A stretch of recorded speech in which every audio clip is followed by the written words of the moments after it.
Good evening. Welcome to Fantastic Dimensions. This is a special late night presentation of Highway of Blood for Call of Cthulhu 7th Edition um, on behalf of Gary Con 12 Virtual Con.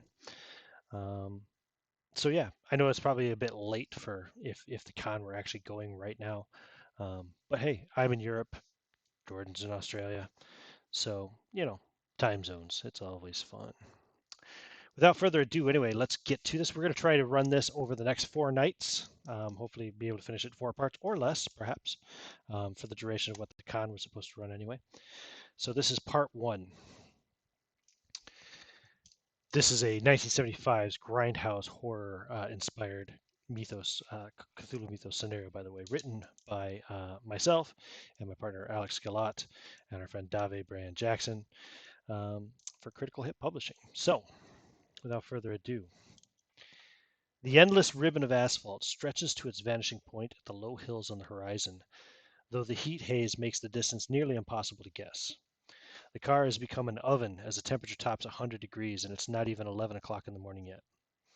You're stripped down to the bare minimum clothes required to preserve your modesty, but you still look like you just climbed out of a swimming pool. Having the windows down does little to help, as the hot wind feels more like an industrial hair dryer. You have enough water to keep you hydrated, but it's so warm that it's like drinking weak tea now. You were told that the next town wasn't that far up the highway, but you haven't seen so much as a speed limit sign for the last 20 miles. Gas gauge has just dipped below half a tank, and while no one has said anything, you are both starting to get a little nervous. You're not even sure that turning back would make a difference at this point. Then you see it. The sun reflects off a faded metal sign depicting a way too happy gas station attendant in a cheesy cowboy hat that looks like it dates back to the 1950s. A cartoon word bubble over his head says, "You're almost there, partner." Beneath him is a weathered Esso logo. Almost as an afterthought, there's a small sign tacked to the pole beneath that says 5 miles, turn right. As then the DJ comes on the radio station, Coyote Mike, and says, "Welcome to another day in the seventh circle of hell. With the mercury expected to top 110 degrees here on the Devil's Backbone, and tomorrow ain't looking any better. As my old grandpa used to say, you can't change the direction of the wind, but you can always adjust your sails to reach your destination. I don't know where you're headed, my friends, but here's a little something to keep you rolling down the highway." And then Roll On Down the Highway comes on by Bachman Turner Overdrive. As you reach to turn the radio down a little bit, you see, as promised, 5 miles later, an unpaved but well-defined road turning off to the right. Two signs are mounted on a slightly tilted wooden post, the top one reading Abattoir 3 miles. The lower sign simply says gas and food.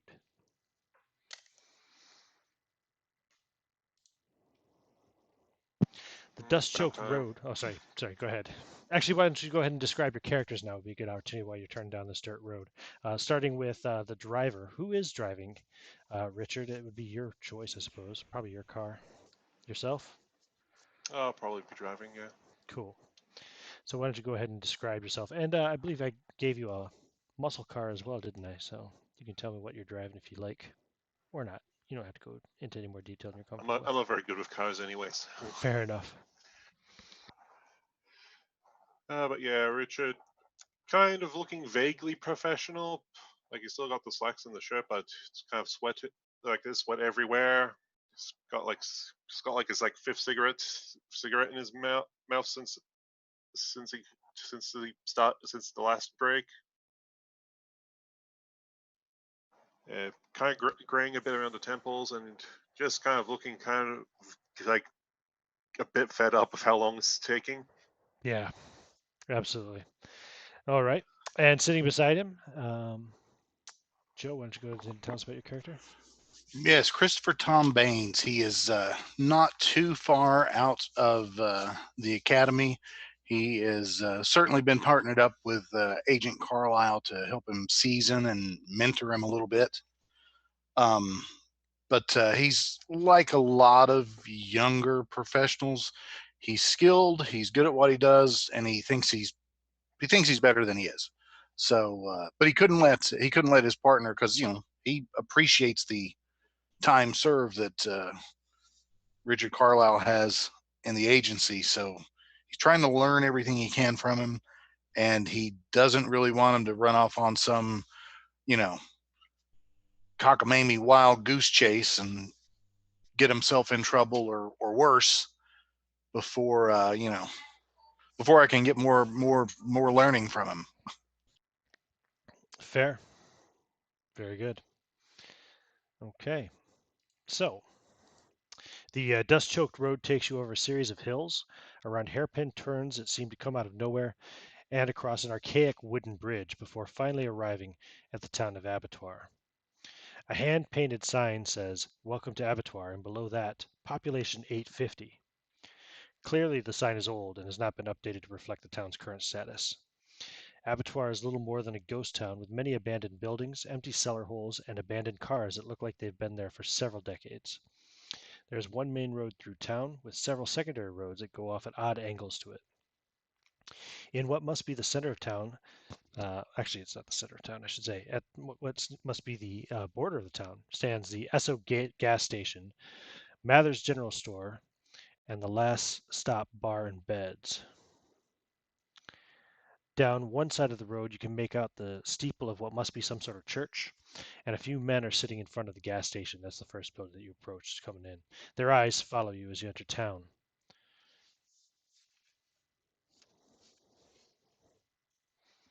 You're driving, Richard. You are definitely well below half a tank. Yeah, I'll probably go for the station. Okay. So the sign over the station is old and faded, but the name is still legible. A cardboard open sign is propped up in the filthy window. The two gas pumps are rather archaic in design but seem functional. There's a single garage bay door, which is currently open, and you can see a 1974 Chevy Nova up on the lift, though no one seems to be working on it at the moment. A row of oil cans sit against the front wall of the structure, though the dark stains in the dirt imply that one or more of them have already leaked. Sitting in front of the station, in the shade of a low corrugated metal overhang, are three men. Their skin is deeply tanned and creased, giving them the impression of great age. But upon closer examination as you pull in, they're probably middle-aged. To their left is a rusty Coca-Cola machine making a high-pitched whine and a cigarette machine with a large handwritten sign that says "out of order." One of the gentlemen rises up and approaches the car, walks over to the driver's side window, as pictured on the screen currently. He has his age is kind of difficult to gauge. He's obviously spent a lot of time outdoors, but his graying hair suggests that he's probably at least in his mid-40s. He's tall and lanky. He's wearing a white button-down shirt and surprisingly clean overalls, an oily rag dangling from the back pocket, and a pack of cigarettes rolled up in his sleeve. He kind of looks in at you. I suppose your window's already wide, rolled down all the way, Richard. Yeah,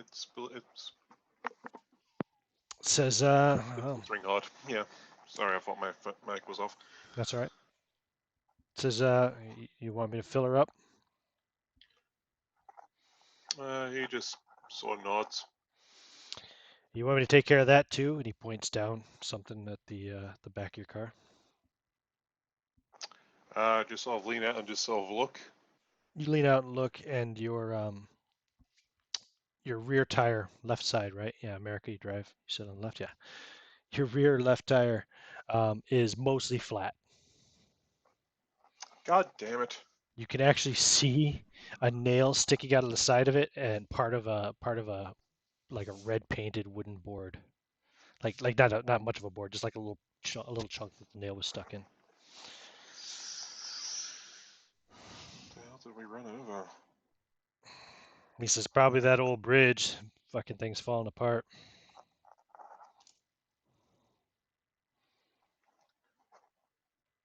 Get out the car and get a bit of a closer look at it. Yeah, Yeah, you can see it's already almost flat, and you went over that bridge like less than 3 miles ago. yeah, that's not good.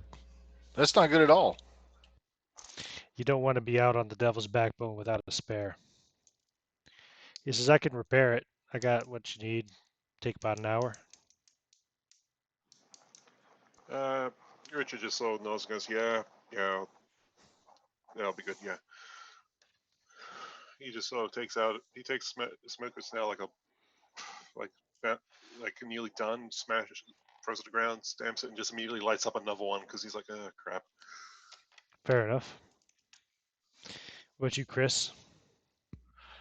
Well, I'm certainly not going to share in Carlisle's nasty habit there. I mean, I jog and take all the new fad vitamins and stuff, so I'm not going to mess with that. But I wouldn't mind finding a Coca-Cola or something somewhere. Yeah, So I'll there's a Coca-Cola machine right there. excellent. You need anything, Richard? He just sort of looks over near the machine next to it and just sees that the cigarette machine's out running. He's like, yeah, I'm good. So Chris goes over and gets a Coke for whatever, a Red quarter or light less. comes on. The Coke is empty. Ah, well, scratch that. Is there anything? Well, let's see. He puts his quarter back in and checks for Tab. something else. Tab's all that's there, eh? Yep. Okay. The Well, tab he'll works. get tab. There you go. You get a tab. It's Tasty. yeah, it's not as chilled as it probably should be, but then again, it's so fucking hot out right now. It feels like heaven.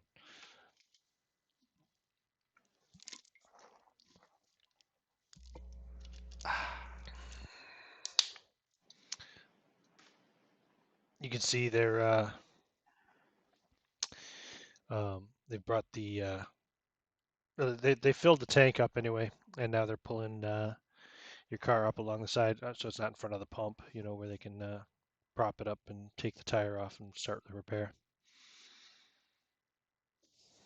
Russ comes back over, pulls out a cigarette, unrolls his sleeve, pulls a cigarette out of there. He's got unfiltered Lucky Strikes, puts it in his mouth, and snaps a match, lights it up. Says,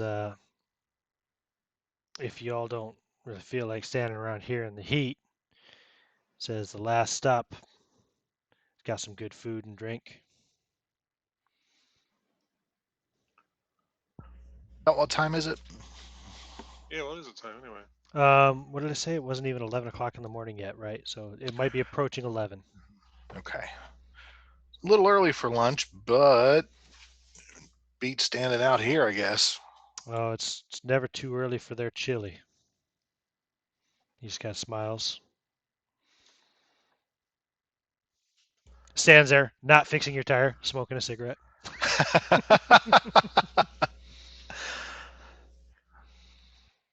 Uh, let me think. Rich is probably going to take a moment to talk to the three guys that are just sort of sitting around. Okay. Well, Russ will continue smoking his cigarette, and then when he finishes it, then he'll go to work. But in the meantime, get to the right. Oops, too far. There's also a couple more gentlemen here. One is a kind of an older man. He's got receding hairline, pot belly, bad teeth. His clothes are not clean, but the smell's not as bad as it could be. Russ hands a cigarette over to him and says, "Well, here you go, Nate. I'm gonna go start work on this car." And he takes Russ's cigarette and starts smoking it. And the other fella, if I can find him here, actually looks to be maybe even in his late 60s, but he seems fairly spry. Closely cropped gray hair, crooked nose, weathered skin. Arms are covered with tattoos. Give me spot hidden. He's pretty quiet and reserved, though. He doesn't really. He mostly just sits there while Nate. How are we rolling? I forgot to ask this before the game Oh, started. percentiles. I don't know if you have dice, you can roll them, or if you have a. I use honor system. I'll let you roll your own dice. I barely got it. So as long as it's a regular Yeah, his And I got a tattoos 43 are off. they're naval tattoos. Okay. That's a 70. Yeah, he doesn't. Richard sees nothing. All right.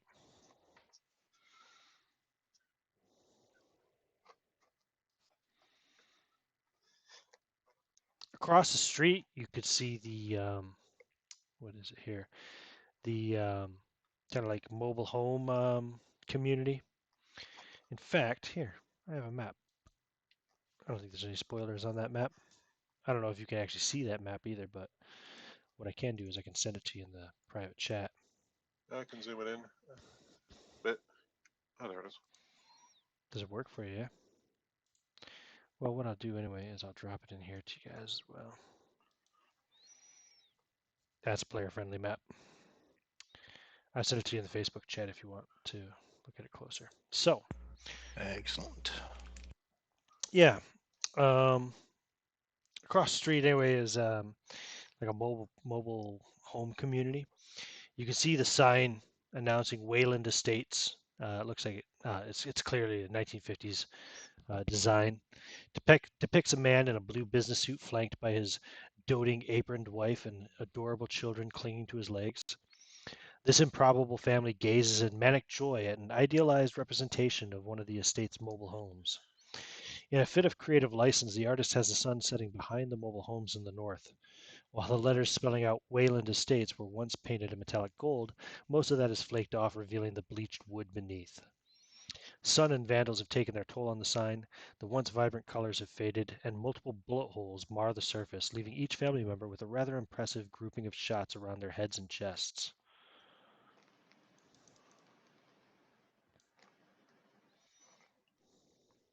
Hell. Hmm? Well, could be decent groupings on a couple of those, but you never can tell how many times it took them to do that. So, And then further into town, I mean, like literally, what was it, like 500 feet from your current location? There's a series of more buildings, which is really what the center of town is.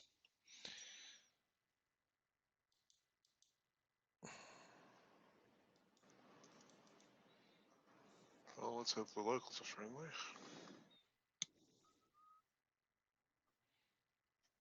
Yeah, you gonna mosey walk into town? Yeah, probably. We'll probably head in the direction of the dino. All right.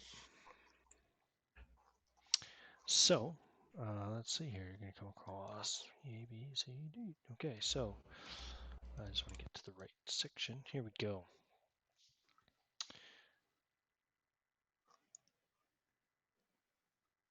So the first building you approach that you would see on the left-hand side there, building 3A, if you're looking at the map I put up on the screen or that I sent to you, is a wood-fronted structure with a roofed porch that runs the full length of the building. A sign above the entrance declares it Mather's General Store. Few old barrels with various farming implements sticking out of them flank the main double doors, which are wide open. There's a balding man wearing denim overalls sitting on a sofa at the far end of the porch. By the way, I can take Russ out of there. You don't see him anymore. A pile of crushed beer cans are piled on the cushion next to him. He stares unabashedly at you as you kind of get closer, a smoldering cigarette between his fingers.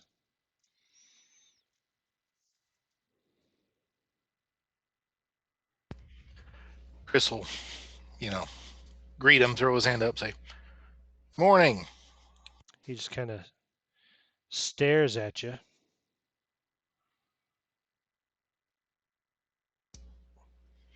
Doesn't Chris say will anything. finish waving and slowly lower his arm, kind of as an aside to Carlisle's like, "Well, not all the locals are friendly." Of course, I don't know. He might be right, you know, chummy, but who can tell? Give me what would you call it? Yeah, just give me a spot hidden check to see how perceptive you are. Okay. 35. Made it. Pass, yeah. 57, that's a pass. Both of you pass. You both look at him as he's kind of still just staring at you. He pulls a cigarette up to his mouth, draws on it real hard, and just stares at you, blowing the smoke out in his own face pretty much. He looks kind of simple.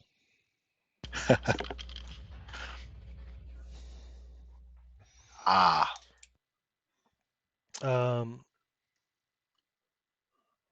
Yeah, he's balding, but his hair is red and trimmed. His eyes are brown, narrow. He's got a gray apron that may have once been white. He's wearing jeans and a dark blue work shirt and a pair of thick black rimmed glasses.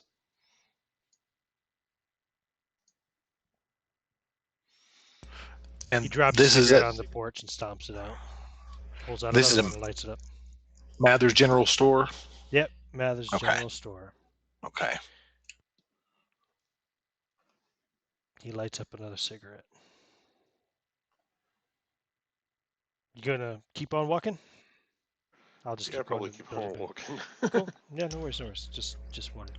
So Yep. 3B. This is a classic red, white, and blue barber pole stands in front of this store, producing a slight squeak on each rotation.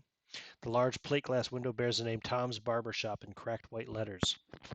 Below the name, you see a half dozen public notices announcing a variety of events, though most of them look to be years out of date.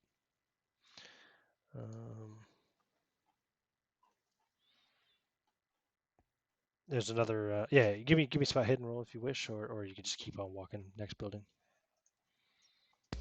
Did not make that one. Let's say 22. So trying to find the rolls again.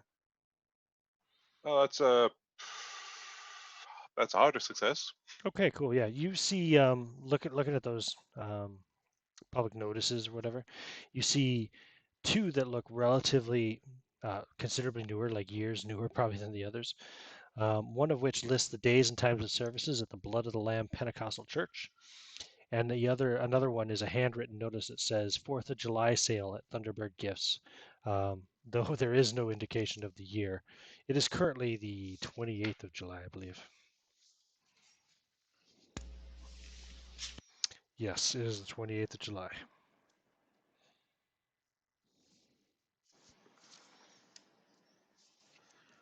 Somehow I don't like the sound of that church. Blood of the Lamb Pentecostal Church.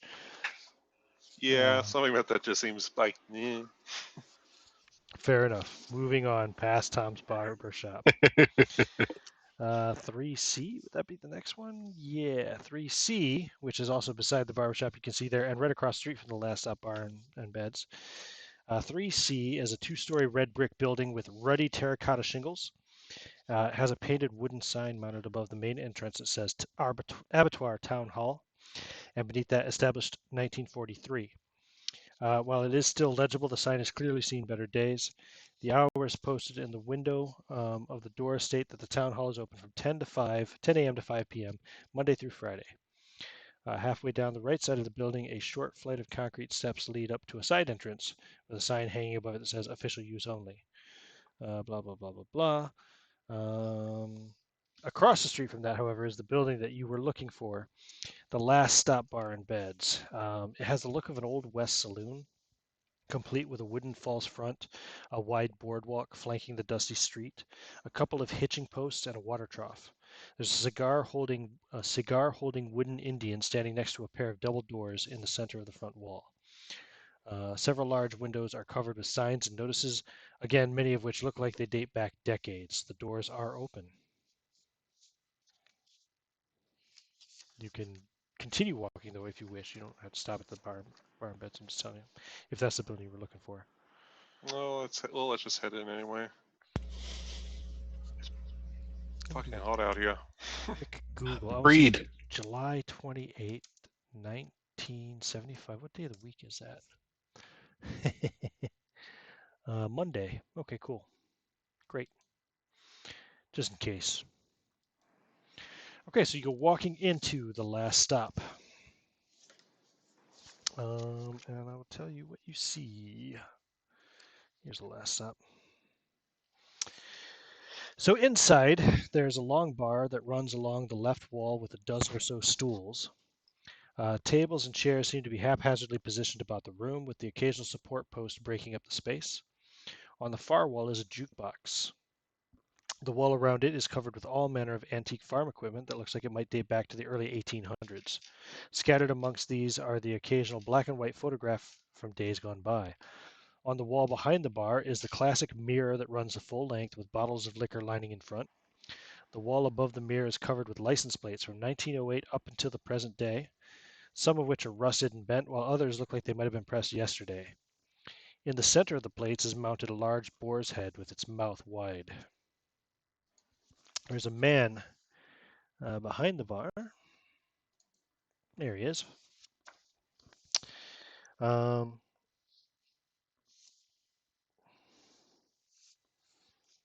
yeah, he's a tall, lean man. Looks to be in his 40s. He's got dark eyes, stringy black hair, and a penciled mustache. He sees you two walk in and says, "Welcome to the last stop. Imagine you boys probably thirsty. Hot as hell out there, isn't it?" Yeah, sure as hell. Definitely. And he puts up a menu that you can see. Sorry to cover your face, Richard. I don't mean to be rude. Says, "Well, can have a look at that. Let me know if anything catches your fancy. I will say, aside from the special, of course, the chili is really where it's at around here." I don't know. It might be too early for chili for me. Let's see here.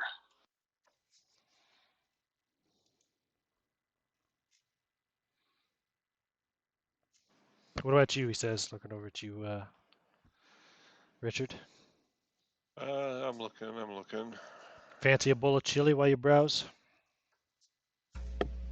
Yeah, I'm fine. Suit yourself. Can I get a Coca-Cola, please? Yeah, sure.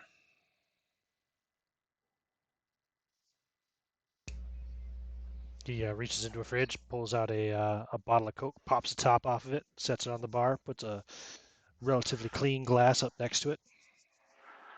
Excellent. I pull out a quarter and put it on the bar. I'm trying to read menu, but it's a bit blurry for me. Oh, sorry. You mean on the screen? I sent it in the chat, so you'd be Oh, able to see it I better. was in the chat too. Okay. Yeah. Yeah, that's much better.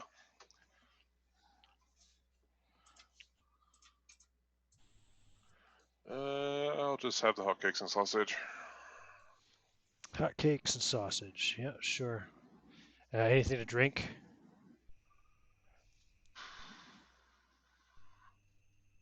Give me a root beer. Root beer. Okay. What about you, pal? Anything to eat, or are you just drinking a Coke? Well, not many. I try to limit my cholesterol intake, but let's see. I'll You tell want a you what. cheese and Yeah, lettuce sandwich? let me get a cheese and lettuce sandwich with some chips. Sure thing. Always make yourselves comfortable wherever you like. By the way, Richard takes a moment. He takes a photo of Timothy out of his wallet and just shows it to the man. He's like, "Have you seen this boy for coming through here?" He looks over, looks at the picture. Nope, haven't seen him. Hands it back to you. Hmm. Give me a psychology check there, Richard.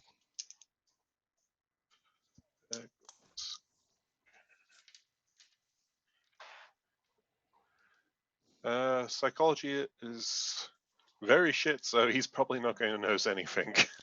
Fair enough then.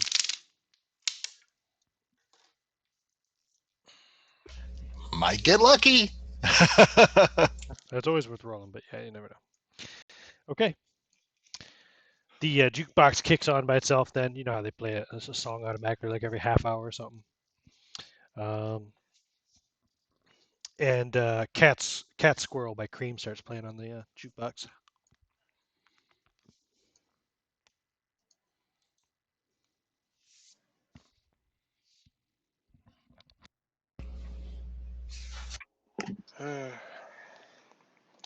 So he said about an hour on the tire, right? Yeah, I think that's what he said. I mean, if that pans out, then we can maybe get back on the roads, searching for your nephew, right?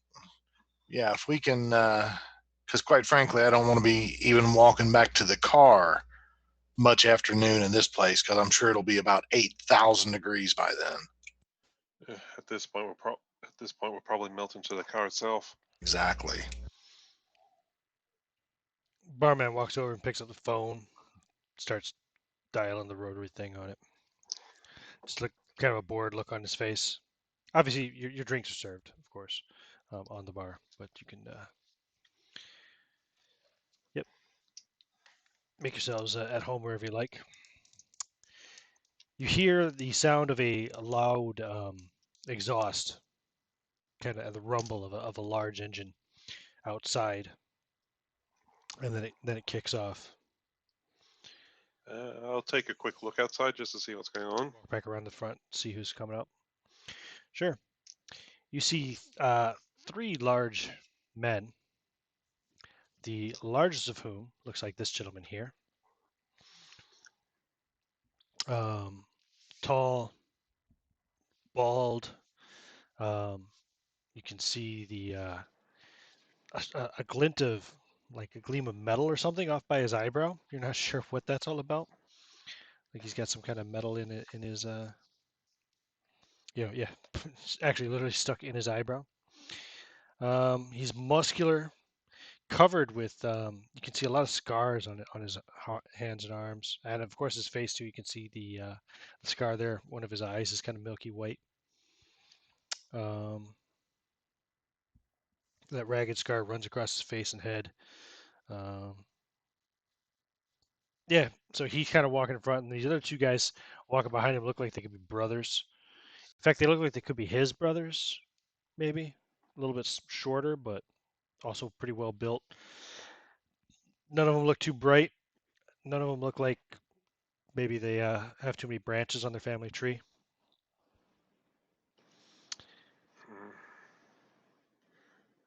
All with Richard, the shaved heads.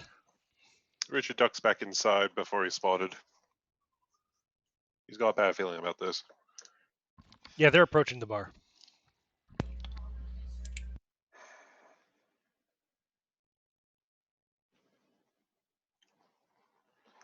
Yeah, I'm just waiting on my sandwich.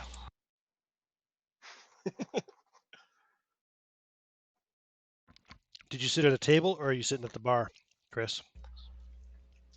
I grabbed my Coke off the bar and then went to the nearest table that is against a wall.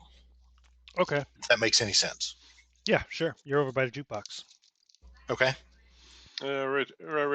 Richard joins him once he's gone from the door. Sure. These three skinheads, let's call them, come walking in, for lack of a better word. These yeah, they all walk in. They kind of walk over straight over to the bar. Robert's already pouring three beers as they walk in. He's no longer on the phone either. He seems to finish his phone call. They take the beers and just stand there at the bar, like drinking them down. Um, one of the guys lights a cigarette. Then,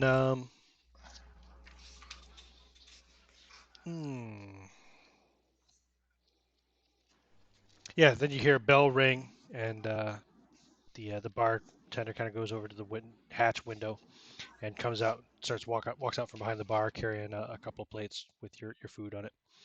One with your what was it, hot cakes and eggs? Was it you got? I think it was hotcakes and sausage. Hotcakes and sausage. Sorry, hotcakes and sausage, and your cheese and lettuce sandwich with potato chips as well, Chris. He Excellent. walks over and sets them down in front of you, sets them down on the table. and says, "You guys okay on your drinks? Need anything else?" Yeah, fine. I should be good, thank you. And the larger of the three men kind of says, "Now don't let him off the hook that easy, Robert. Get him a shot on me."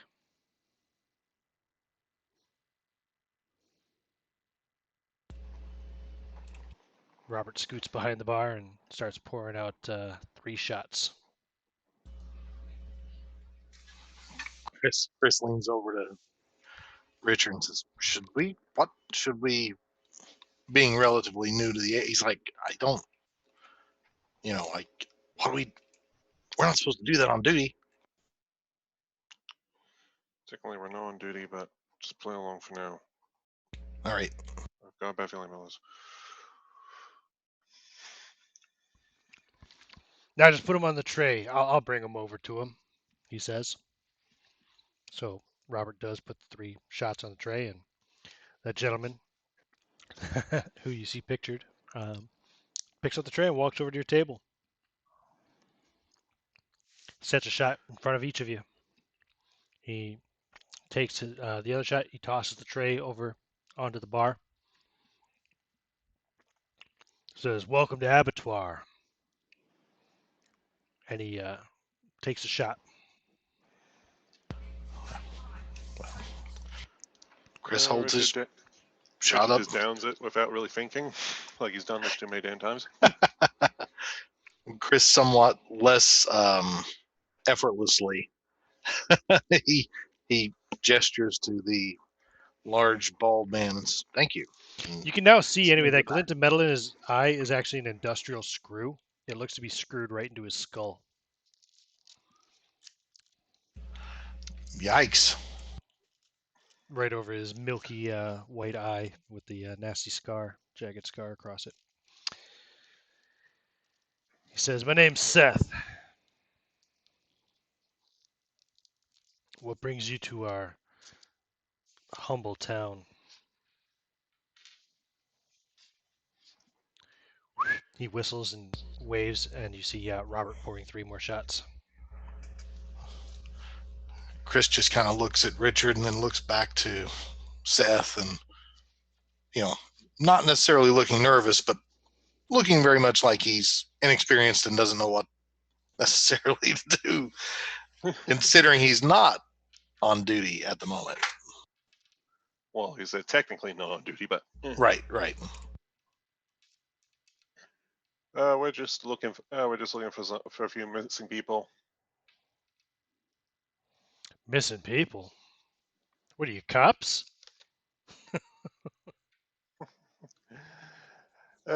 Special Agent Richard Carlisle. Oh, you are a cop. Chris Baines, and sticks his hand out to shake his hand. He looks at you, kind of cocks an eyebrow. Not the one with the screw in it, but the other one. Reaches out to give you. I'm not even sure that actually can move at all. Reaches out to give you a firm handshake. What's your strength anyway, Chris? 60. Okay, he's considerably stronger than you, but yeah. And yeah, he says, "Well, like I said, I'm Seth. Missing people, huh? You think they went missing somewhere around here?" I think we've been trying to follow a trail of them, and this seems to be the next spot we're looking. Well, maybe you should give me a description. You got any photographs? Well, I mean, if they're around Abattoir, me and my boys, we'd probably see them. Richard just shrugs and shows him the picture of Timothy again.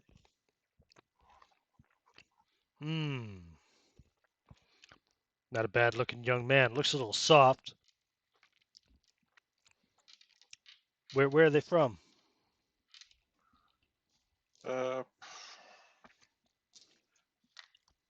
Over by Dallas.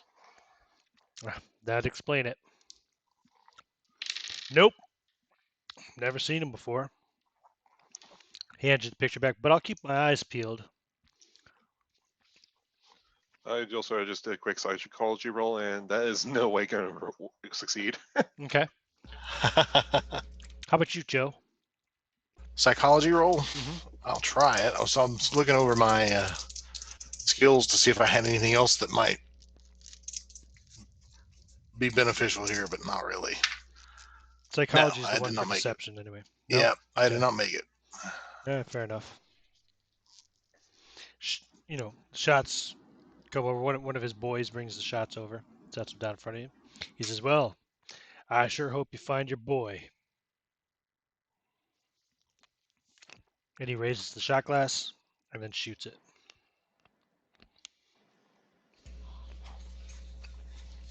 Chris does the same thing, but a little smoother this time. It's just Texas whiskey, Texas bourbon. Richard downs his quickly as well. Just fish as efficiently, more efficiently than I'm saying it. Of course. I say it's easy for you to say. Well, he goes, walks back over to where his guys are, orders another beer, leaves you to your food.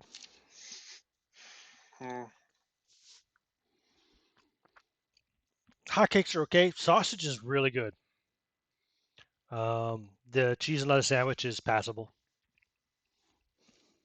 Well, it's just cheese and lettuce. Mm-hmm. Nothing flash about it, but the lettuce hasn't wilted too much from the heat. It supplies basic nutrients that you need, protein, carbs, and your appropriate levels of fat. It's just what. And the sausage does look good though. It does. It's really good looking sausage. It's Well, really one good. gets the feeling that Richard is not the one that's basically obsesses over calories and carbs. Yeah, Right. completely fair. He's been eating this for all his life. He doesn't see why he has to change now.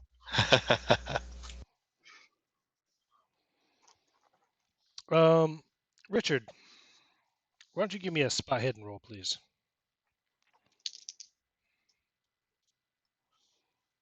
That's a okay, a 17.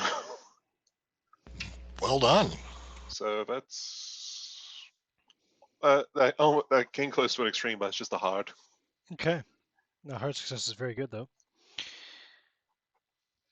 You're kind of looking around, you know, after you finish your sausage, and you're looking at those license plates up around the bar, yeah, behind the bar,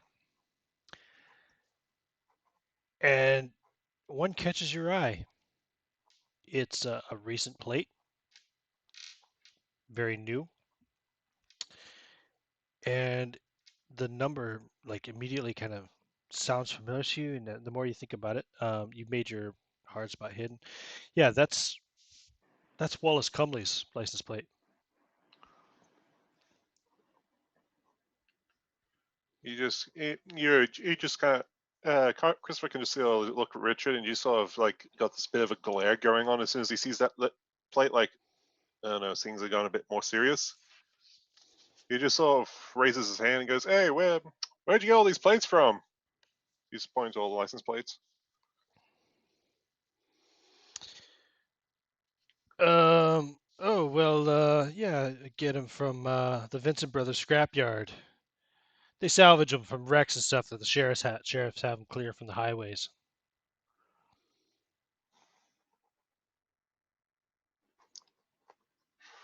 Uh, do you usually get new cars in? Do you usually get new cars in? Oh, we got quite a few. Yeah, I mean, young people, man, these days. You give a 16-year-old kid a fucking a muscle car, what's he gonna do with it? Well, they wreck more often than you might believe. People don't understand the power of an automobile. That's for sure. Exactly. Exactly. Hey, look, if you're looking for some plates yourself, I mean, I'm sure they have more. Um, they're just down the road here in town. Well, just a little beyond town. Oh, it might be worth It's a it small to waste a town. It's few. not far. Oh, it might be worth it just to waste an hour or two while we wait for our car to get fixed up. He just all gives Christopher a bit of a nod towards the door. And Seth says, "Oh, wait a minute! Before you go there, Copper, let's drink one more drink to your to your what's the word he's going to use? To your investigation. Hope you find a fruitful end." Three more, Robert. And you see Robert quickly pouring the whiskey shots. Chris sees that and he hurries to eat more of his sandwich before the whiskey gets there. Oh, hell! Come on, get yourself two, Robert, and the boys, everybody. 6 shots. Yeah, there we go. There we go. That's better.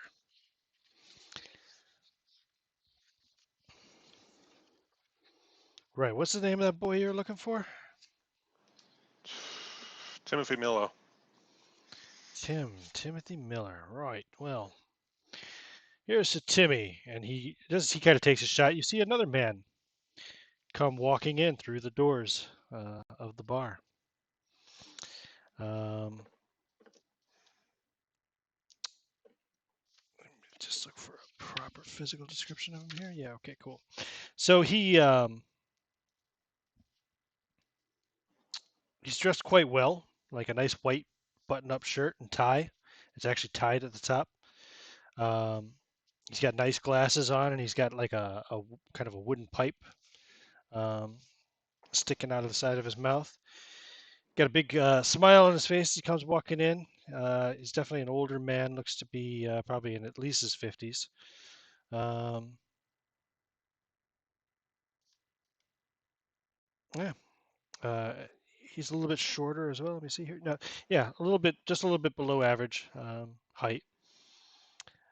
And he comes in and sees you and sees the other 3 lads. Sees you're all doing a shot. He says, "Oh well, I see I'm a little bit too late." And you know the big industrial screw eyebrow face dude turns to him and says, "Oh, Doc, come on in. Got a couple of cops here looking for some missing boy." And he comes walking up. "Ah, well, missing boy, you say? How long's he Mm-hmm. been missing?" How long has he been missing anyway? I've actually forgotten. Uh, About a week now. okay, thanks. Close to a week now. A week, you say, huh? Just traveling with some friends, and well, they've vanished. Let's see. Well, I do hope you find him.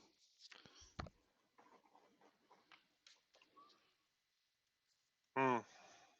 I trust Seth and his friends here have been behaving themselves, officer. I'm sorry, I didn't get your name. Richard. Richard. Richard. Oh, were you with the sheriff's department or Special agent. special agent? Oh well. I guess boy must be pretty important. Hmm. They're Him sending the and his FBI friends. out looking for him. Mm-hmm. Well, it happens with missing person cases. How many The friends you bit, say? Hmm? At least 3 others. I see. Well, never seen him around. I presume you showed him the picture. Yep. Never seen him around Abattoir, but if they turn up, well, I'm the local doctor around here, so if they turn up, I usually hear when strange people arrive in town. Everybody's strange around here, especially the locals. He he kind of nods towards Seth. oh, the guy with the industrial screw in his eyebrow. Yeah, Yeah, that's Seth. Yeah. yeah. You say it out loud? No. Sorry, you can if you wish. No, he catches his meaning though with the nod and Okay. nods ish back. Well, I do wish you luck. Which office are you working out of? Dallas, I presume? Yeah. And that was Agent Carlisle and Agent Baines, Christopher Baines. Baines. Right. Very well. Well, if I find out or hear anything, of course, I'll make sure to contact your office. Yeah, Richard nods and just passes him his shot, because you'll probably be wanting this more than me. Oh, well, I never say no, and he takes a shot. Good luck, boys. Gives him a nod and lights up another Give cigarette. me a spot hidden roll. That is a 59. That's 39 made it. just made it. For some reason, when he said good luck, boys, Seth nodded in acknowledgement. Hmm. Yeah.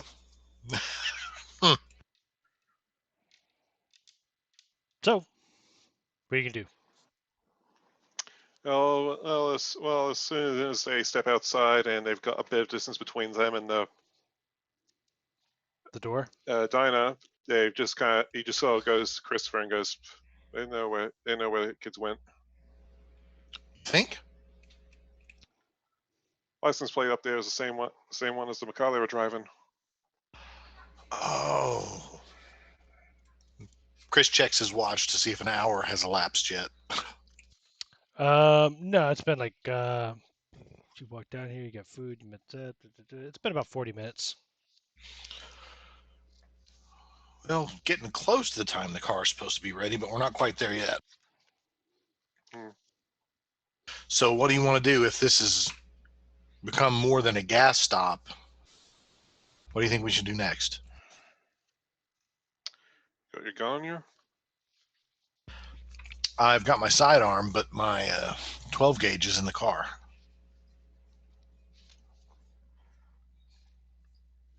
Of course, kind of hard to be inconspicuous when you're packing a shotgun, but I would rather have the 870 than the 38, depending on the level of questioning we might have to do.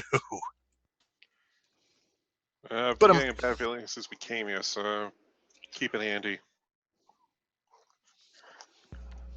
Where are you guys walking as you're discussing this anyway? You walk out to the street, which is a little bit off the door because it has the big boardwalk thing. But yeah, do you want to go left, right? Please. Left is back towards the gas station. Right would be further into town. Should we go back and check on the car and see what we're looking at in terms of how much time we have left, and then maybe go through the rest of town and see what we can find out? Better check in quickly, and after that we'll head to the junkyard. Okay, we'll see where he is. Okay, so yeah, you're walking back to the car. Yeah, we'll see Okay. see where we are, where he is in the process of getting the tire fixed. Yeah, by the time you get back to the car, he still needs. He's like, oh, I have it done in another 10, 15 minutes tops. Okay. So, considering we're coming up on noon now, about how much hotter does it get here in the afternoon than it is right now? Right now it is about 100 degrees. It's supposed to get up to 110 Uh, Fahrenheit, of course. right, right. Yeah, because I'm thinking, if I'm thinking in local weather, that would be apocalyptic. Yeah, I'm in Europe as well, but I Like we wrote this. 45, like 50 is dangerously hot, and I'm thinking 100. That's We wrote this. We wrote this anyway with American minds. It takes place in America. So, but yeah. So while he continues working on the car, actually, why don't we take a bio break? Okay.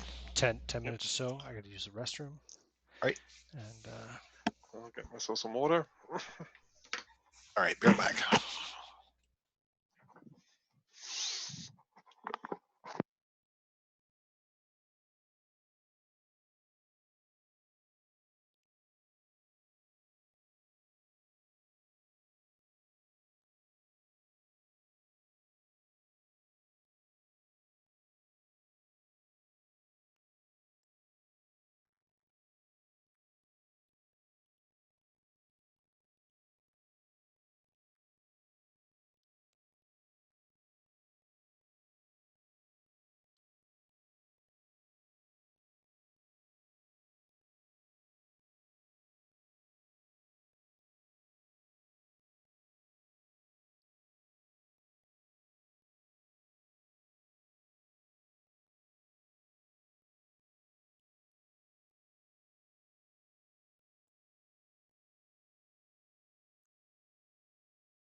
All right. Sorry, it was pretty early bio break, I suppose, but I was like, you know what?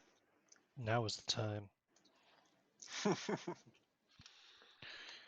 Needed to be done.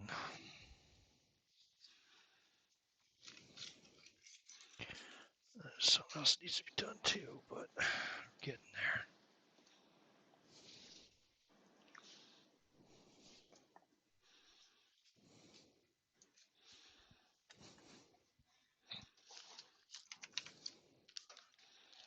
What the actual fuck?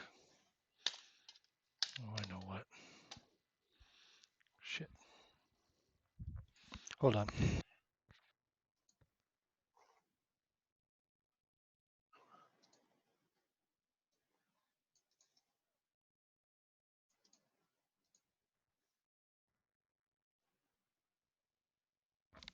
I found what I was looking for. Are things really weird over there in Oz, Jordan? Not really. It's actually been raining a few days. Mm-hmm. So I'm in a game of blistering heat, and in my real life, it's actually kind of chilly from all the rain and water, Right. which I find hilarious. What season is it over there right now? It's usually the opposite of what it is in the northern hemisphere. Right, so we're in spring, so you're fall? Yep. Fair. I didn't know if you had like fall and spring. You know, some places don't really recognize those so much. The Philippines, like they just have wet and dry seasons. That's it. We do get at least some autumn, but it's usually like it's like a very narrow window before winter, and then it just becomes cold. It just becomes kind of chilly. Maybe some rain. Keyword Okay. being maybe. All right, back. Cool. We'll be ready to go in a few minutes or so. What's the weather like over there, Joe? We had it was 82 and sunny today. We yesterday after my wife's working from home as well now, um, and our son is out of school until he's out of the physical school until April 27th at the earliest. So uh, we yesterday after everybody finished up what they were their assignments for the day, we went to a local state park thinking we'd get out on a trail and still maintain our social distancing, but get some vitamin D as well because we've been cooped up for a long time, and got there in time for them to say, hey, we're closing the park in 15 minutes. So we went back today like an hour earlier, and they had already closed part of the park down too. So we're like, well, I guess they're shutting things down a bit earlier because of the novel coronavirus. So, but the weather was gorgeous. We just didn't get out in it too much. I feel it's like some kind of cruel joke. The weather's been Yeah. beautiful in Ireland ever since this all started. Yeah. Right. Right. Yeah. Yeah. Spring has sprung, and like I need to go get a new. We're renting a house now, and I've got to. Part of the deal is that I take care of the yard, which is fine. It's not big, but I haven't cared for a yard for years now, so I don't have a lawnmower, and I can't go buy one because those stores are not essential. So they're closed in Nashville. So I'll probably order a lawnmower from Amazon at some point. I guess I don't know. Depending on when I can go, when there's a store that's open that has them, and I can go That's buy what you got one. to I do. guess. Yeah, you got to buy one Yeah, online. yeah, right. I guess we could get one at Walmart. I guess they do have them there, and Walmart's still open because of the food thing.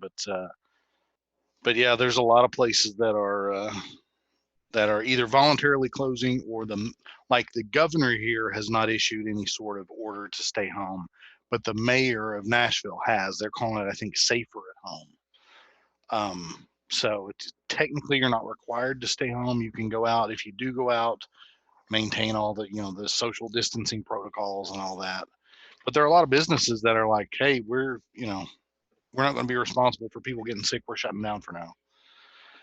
So, like my favorite game store, they're like, we got to try to stay in business, but we can't be open. So if you want to buy gift cards, you can go online and do it here. And $1 buys you $1.10. $10 is 11. So you go spend $100 on a gift card, you can buy $110 worth of game stuff eventually. So they're Our trying some stuff. store is technically open, but they don't. But they're not hosting any games or tournaments or Mhm. anything right now. So at best, you can just like show up and buy some board games and maybe some miniatures if they have any in stock. Right. Yeah, that's what Josh. That's what the guy who runs our nearest shop was doing, and he like took half the tables out of his gaming space to like maintain more area between. But it's like last week he just said, yeah, I can't. It's going to be bad, and I don't want to contribute to it. So it was responsible, but on the other hand, no more Monday night role playing or Tuesday night board games at tabletops. Yeah, We always have online. Yes, that's where I do technically, most of my gaming anyway. technically, I was supposed to have my Evil Pathfinder game today, but well, Yeah. can't do that. Yeah. Well, I'm in a every 3 weeks we play. I'm finally in a face-to-face Cthulhu game. We're going through Masks of Nyarlathotep, and we Ooh, are that's a in. good one. Yeah, we're in London now, and my investigators almost died twice. Like real close. we've had one permanently insane and one dead out of 3 that started. So we'll see how it goes, but it's great. I've considered running Mask of Nyarlathotep at some point, but with like Pulp Cthulhu rules. Yeah, that's what our keeper had said he'd considered doing, and I'm sure it's a blast. There's this. That's because I've heard that in a lot more combat heavy or more dangerous modules, it actually works pretty well. Right. But unlike the more investigative ones, it's not quite as well because you're kind of expected to have all this action as well. Yeah. Well, it's the funny thing is, it's Call of Cthulhu of all game systems. It's so much. Well, BRP, I guess, but Cthulhu, it's so real, and you hate this because it sounds weird. Like, really? No, like I've been shot twice, and I almost died twice. Like what happens when you get shot? Right. It's really bad. It's Speaking harmful. of bad things happening to you and people getting shot, let's get back to the game. Right on. There we go. Okay, so you have left the bar. We can take Seth off there now. We can take the bartender Robert off. Okay, cool. Just the 2 of you. You've gone back, got your car. So after about 15 more minutes, it's done. He comes out and charges you, a handful of dollars. I don't know. It's like $15 or something like that for the gas and the What? fixed flat. $15? No, I don't know. I'm guessing. We do have a price guide to the 1970s in here. I'm not very well familiar with it, to be fair. I wasn't so focused on the money. But yeah, so your car is good. Well, You yep. check the spare is still in there. He's fixed the flat and put it back on. And the spare is good, right? The Yeah, spare's in good. there. The spare is still there. You check it. Sure, it's still there. Your shotguns are still in the trunk. Didn't take your guns. Yep. This is America. We keep our guns. It's kind of Chris is a little bit suspicious almost after everything that had transpired. But don't look a gift honest gas station attendant in the mouth. Well, you folks have a nice day now. Yep. Yep. Richard just nods to him and Okay. just goes to the car. Actually, I was working on. Let me go. Oops. Go back to this. I was working on making that map a little bit more visible for you, a little bit easier to see, maybe. I don't know if it's any good or not. I can't really tell how it looks on the screen. Bandwidth would make a difference too. I ended up popping up the PDF that I have of this scenario without actually looking at spoilers. I should have had. Yep, no problem. Because I don't want to ruin anything. And now I've got like the map in front of me on the computer. Cool. So, yeah, what do you want to do now? Well, going to do what I was originally planning to do and head for the junkyard.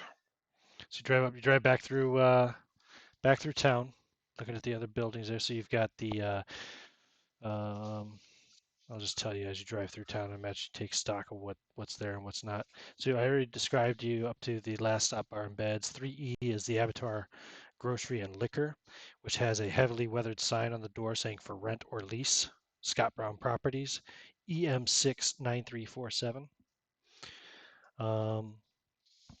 3F is the First Bank of Abattoir. It's a red brick and terracotta aesthetic, wide granite steps, um, hours posted, of course, on the door. First Bank of Abattoir, established 1945. 3G is Kelly's Drugs, smaller brick building. The name is painted rather simply above the door. Number of household items that look like they haven't been touched in some time in the windows. 3H is the Sunshine Laundromat. This is one of the newest buildings in town. Looks like it was probably built sometime in the 60s. Two sides of it are mostly glass. Sunshine Laundromat logo, which is a yellow cartoon sun with a uh, the type colors with a sunset gradient on both sides. Sign boasts its hours 6 a.m. to 9 p.m. 7 days a week. 3I is Thunderbird Gifts. This is a simple wooden structure. It has a look that suggests an Old West store, complete with false front, wooden porch, and hitching post. Sign above the door is an elaborately painted sign that shows a group of native men looking off into the distance with solemn, almost sad expressions. Um, Behind them is a massive stylized bird with dark storm clouds behind it. The name of the shop, Thunderbird Gifts, is painted in large, old-fashioned type. The window is covered with flyers that look like they're years old, as well as a sign that says "Going out of business sale." That looks like it's probably 10 years old itself. 3J is Best Foot Forward Shoes and Repairs. However, it also has the sign on the door. It says for rent or lease, so it's obviously not open. 3H is Atomic Radio Electronics. Has a sign comprised of red neon atom with blue neon script across it that reads Atomic Radio Electronics. It is currently not lit, however, and out of business is written in white grease paint across it. I'm sensing a pattern here. 3L, then, the last building on the right side there in town, is Scott Brown Properties, which is right across the street from the school. The school, which is the largest building in town, except for the old slaughterhouse. Red brick, trimmed in granite with flat roof. Large pair of double doors on the front with side entrances at both ends. Etched into the granite above the door are the words Wayland Community Public School, established 1952. 3 stories tall, but the entire area is surrounded by a 5-foot high chain link fence. There are no gates to keep people out. There's a playground sitting rusting to the right of the building and an overgrown gravel parking lot just outside the fence. A number of the windows have the letters cut out of yellow construction paper that spell out Go Rattlers, but there's a weathered sign on the fence for Scott Brown Properties. So the school is obviously not in service and is also for sale or rent. Continuing on, then let's see. I believe we Scott have. Brown sounds familiar, and I don't know why. Where could it be from? Oh well. We keep on going down Main Street, then it curves around to the right. There's another major road which leads off to the right. On the left-hand side, you would see the old Hackett and Sons Beef Company. Jesus, cat, take it easy. The Beef Company is a massive cinder block building with a warehouse factory look to it. There are 2 loading docks on the southern side, which is kind of what you're driving around, with frosted windows set high on the outer walls. Painted across the long side of the building that faces the street is the name Hackett and Sons Beef Company. The tagline reads, "Real people, real meat." The entire complex is surrounded by a 10-foot high chain link fence with 3 lines of barbed wire on the top, pitched outward. The only way in or out through the fence is a gatehouse, though it is currently chained closed with a keep out sign hanging from it. There are keep out signs mounted every 30 feet or so along the entire perimeter of the fence. The only other building on that property is a long corrugated steel Quonset hut with huge double doors at each end. Judging by the tall cylindrical feed silos next to it, you figure this would have been the cattle barn. Yeah. And then let's see here. To get to the scrapyard, I suppose you would have asked directions, right? Yeah.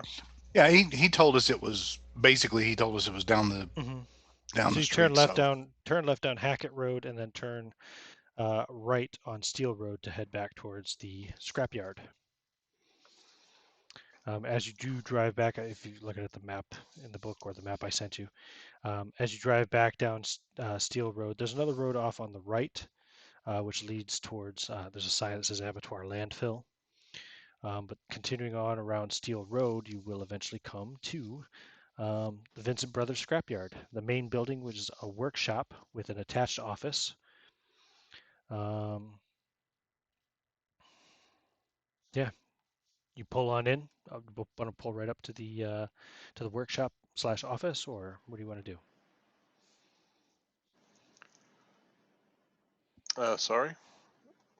Something went a bit wrong with my headphones for a second there. Well, yeah, I described. Did you hear that? You pulled up to the scrapyard. There's a Yeah. kind of a workshop with an attached office there. Is the main building, and then just loads of We'll probably okay. scrap. We'll probably head for the office then. Okay. First stop anyway. Okay. Let me see here. So yeah, you pull on up to the office. The office door is locked, but you can hear music coming from the workshop.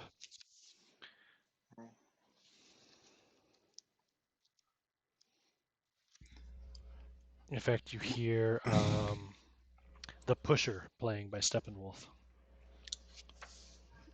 well, I guess we should see what's going on in there. Yep. Yeah, we'll head there next. Okay. You'll see there's a car there. Actually, it looks like it's a station wagon. Looks to be early 70s model. And you can see a pair of legs sticking out from under it.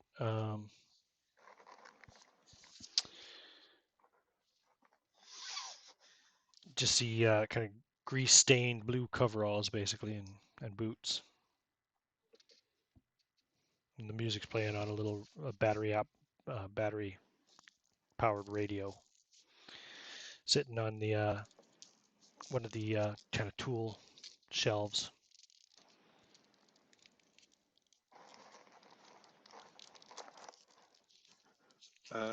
Okay. Sorry, my brain is just a bit loading for a bit. Mm-hmm.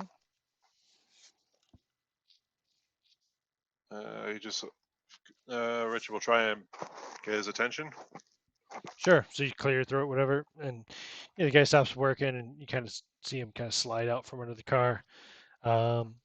Looks to be in his mid to late 30s. Has a brown, kind of curly on top, but it's a real mullet, and also a big thick mustache. Um, he comes out and he kind of wipes his arm across his mouth. Says, "Can I help you?"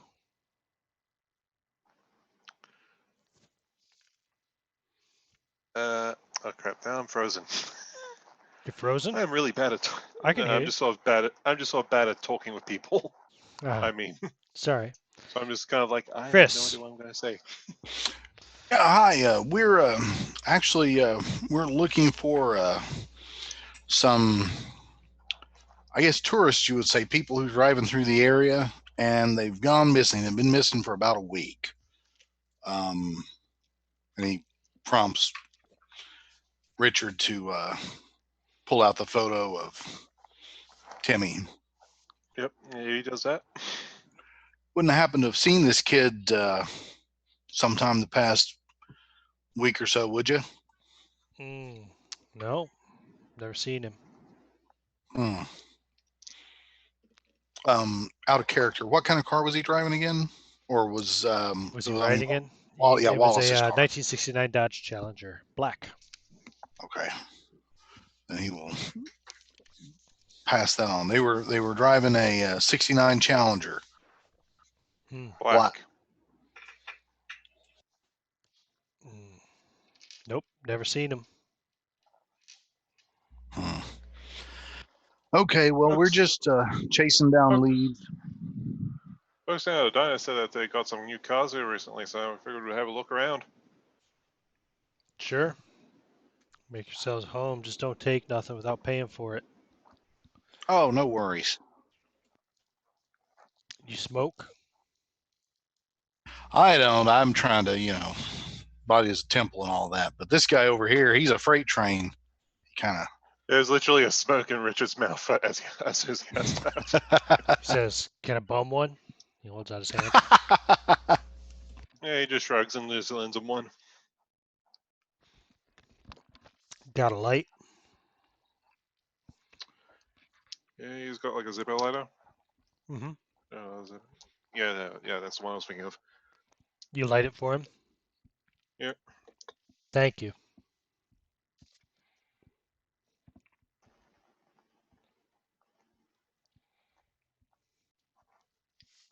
He just sort of nods and then just starts walking off. Now, Okay. too, we haven't revealed to anyone that two of the missing people are related to a U.S. senator either.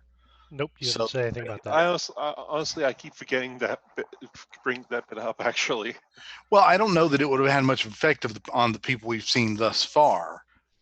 But, the doctor in town, maybe, or, if we run across Scott Brown, he owns a lot of property here. He's bound to know who a senator is, that sort of thing. But we need to remember that.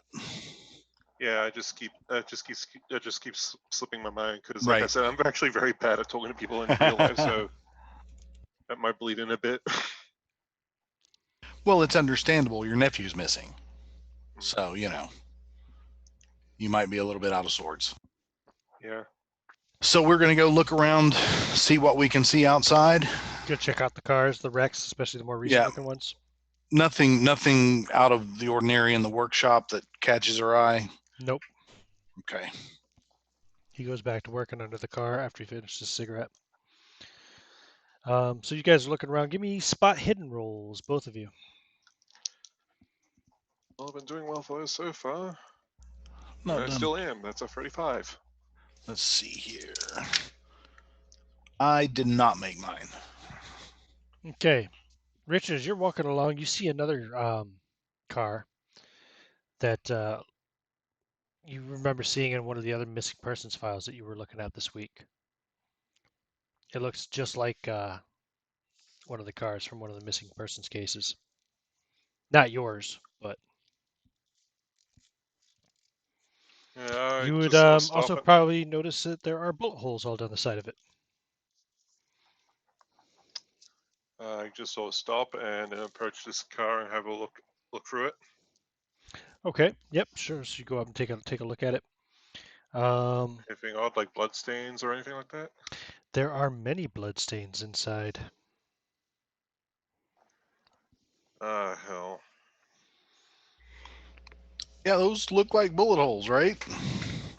Noticing the car now. This is from another missing person's case.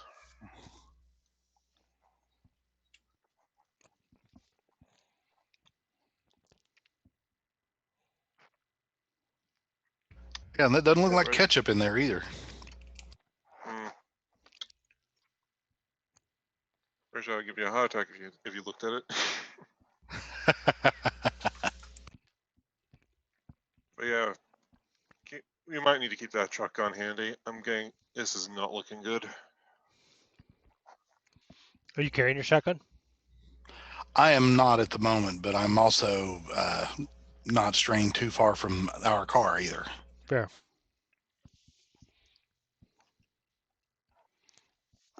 You see another guy come out of the office, close the door behind him and lock it. He looks almost exactly like the other guy, almost like they're twins. And then he walks into the shop. Stops, turns, sees you, and starts walking towards you. You being Chris, since you're closer to the car. Right. As you get Uh, closer, you realize they're not identical twins. They're probably brothers, though. Very, very close in age. I wave and greet him. Hello. Can I help you? He's looking over at Richard, who's poking around over by one of the other cars. Yeah, hi. We're down here chasing down. We're working on a missing persons case. Oh, ain't nobody Some missing around here. No, they're not from here. They were they're from the Dallas area, Oh and well, they four ain't of them. here. Then and Chris waves for Richard to come over with the photo. Yeah, it just takes a moment, just leaves the car, and then he just calls over to Chris.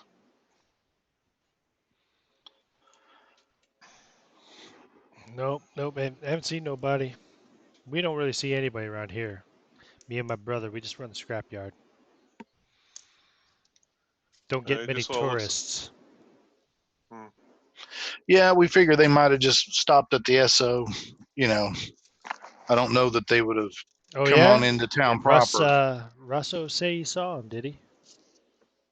No, he said he didn't remember seeing them, but we thought they might have come through or maybe got something to eat, but nobody seemed to have seen them, so not thus far anyway. Yeah, no. I mean, Abattoir is a pretty small town. We know pretty much everything happens here. Ain't been no kids from Dallas running around out here. Folks here like to shoot out the cars here. Oh yeah, I'd like to use them for target practice. And sometimes we shoot rats here in the yard. Yeah, I guess that could be a problem. Oh, Looking they're around at all this, everywhere. yeah.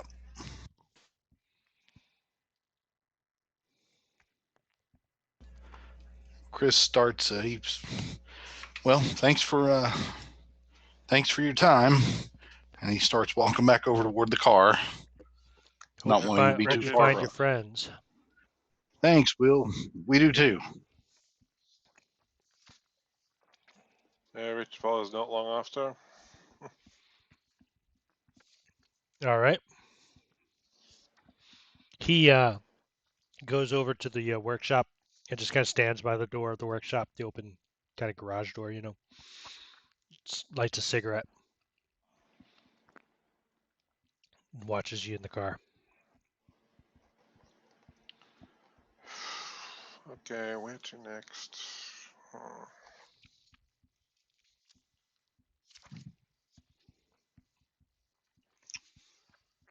Just smoking a Well, cigarette and staring at you. so we're in the car, and I guess we can talk somewhat, but he is watching us. Um, Yeah, As long as y'all don't we could talk too probably. loudly, he won't hear you. yeah. Mhm. I'll tell you what. When we leave, Richard, if you don't mind, once we get down the road a little bit, pull over and pop the trunk because I'm going to get my 870 out and put it in the floorboard and throw my suit jacket over it because you know what? It's pretty hot and I'm just going to go around my shirt sleeves. And that way you know, I've got 5 slugs there at least relatively handy. I don't have to worry about getting them out of the back of the car.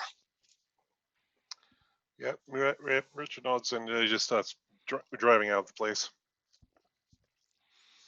Might as well give us Okay. some distance to actually talk. Right, right. Where are you driving to? Well, when we were at the bar there, the last stop, the restaurant, the doctor was indicating that he knew the locals were a bit, I don't know, eccentric, maybe.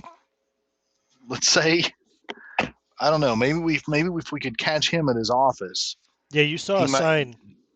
His house is on the map too. It's 3M. Dr. Robert L. Brenner, 9 to 5, Monday through Thursday. Emergencies call EM64128. Well, we are. We are. It is. It's middle of the day and it's Monday, and we did see him there, so we know he's out and about.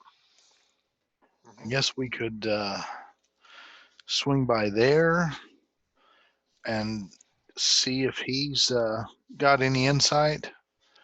Not that he's seen your nephew, but and plus, I bet Scott Brown does have a lot of knowledge of the area. He may have seen something. That's always possible. But again, it seems like most of the business here I've all shut up, so I don't even know if Scott Brown's even here. Yeah, good point.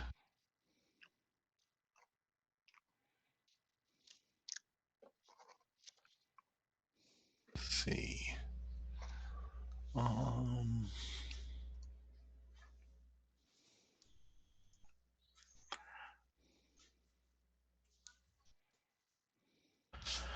okay, so do you want to try to find Scott Brown first, or do you want to go to Dr. Brenner's house first?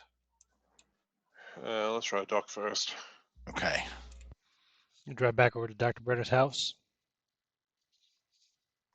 Yeah. Yeah, after the stop to make the shotgun more accessible. Right, of course. Okay, so yeah, Dr. Brenner's house is a normal-looking Georgian-style house. Looks reasonably well maintained. Oh, you pulling up, and what do you want to do? Walk up to the door? Give a Yeah. knock? Ring Might the as well. whatever. Yep. Yeah, a few seconds later, doctor the doctor comes and opens the door. He's he's in his early 60s, average build, neat gray hair. He's a little bit short, pale blue eyes.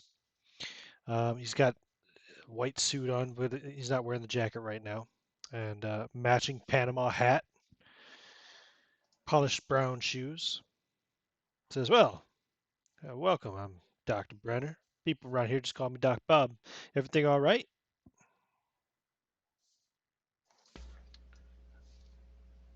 Well, yeah, we're looking for. No, wait, we did run into him at the Yeah, right, yeah. or did we? Yeah, Hmm. okay, yeah. So Yeah, yeah, we did so random earlier. yeah, okay, so yeah, we went out to the. We're still looking for our missing persons, and we went out to the. You really think they're an abattoir, huh? No, not necessarily, but we're here, and we figured we might as well leave no stone unturned, as they say. I see. I didn't know they paid you boys by the hour.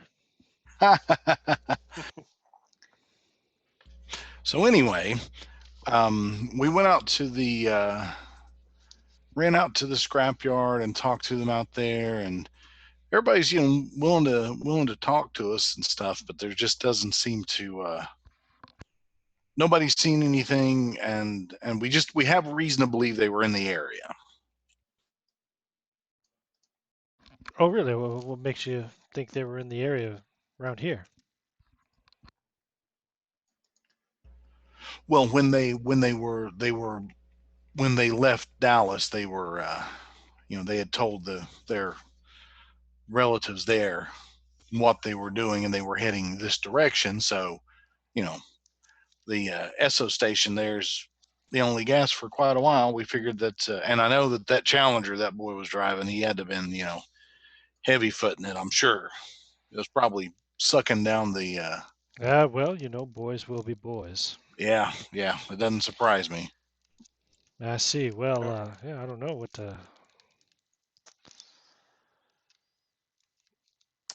I mean, is there anything else specifically I could provide for you? I mean, I just wanted to check see if you'd seen anything. Anything out of the ordinary, maybe, or but then again, we're saying that not really knowing what the ordinary is around here. Thinking back well, to abattoir is not particularly ordinary. It's a little more than a ghost town anymore. You know what I mean? oh yeah, it seems like there's a lot of places vacant. Hmm. Yeah. See, it started off as as a beef town. Um, Actually, hold on. Let me make sure I get this right. Sorry, 2 seconds. uh,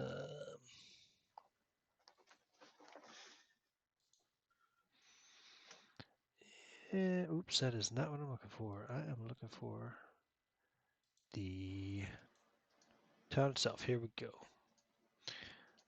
That's the residence.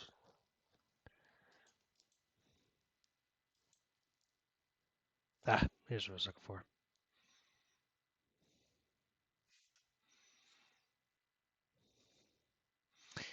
Yeah, town used to be called Midian. Hackett and Sons Beef Company came here from Chicago in 1942, and they built up the slaughterhouse and meat packing facility, renamed the town Abattoir. Seemed appropriate, I suppose, at the time. Yeah, with the if that's the lifeblood of the place, I Town guess was it does make sense. town was pretty much just a few old empty houses around that time. Anyway, the Hackett family, they helped finance quite a number of businesses and some low interest housing. The town grew in population. Then some U.S. government prospector was discovered uranium in the hills near here. So the government came in, seized the land out there, the old mines, eminent domain, and brought in their company, Wayland Mining Company, to start extracting the uranium. I suppose around 47, they bought out most of the local ranches, and the beef industry collapsed. Slaughterhouse closed 6 months later. Few other prospects, most of the former beef employees, they started working in the newly opened uranium mines. Town had another boom. Um, in the 50s, they built a school, a bank, the offices, the gas station, and a bunch of other businesses. However, then in 1956, I think it was, there was a series of accidents and deaths in the mines, and the company decided to shut down. The community was devastated. Many people moved away. After a year, there was less than 100 people living here again. Few who remained earned a living from travelers passing through the area. Wasn't enough to sustain this town at its old population. So this is what you see left here.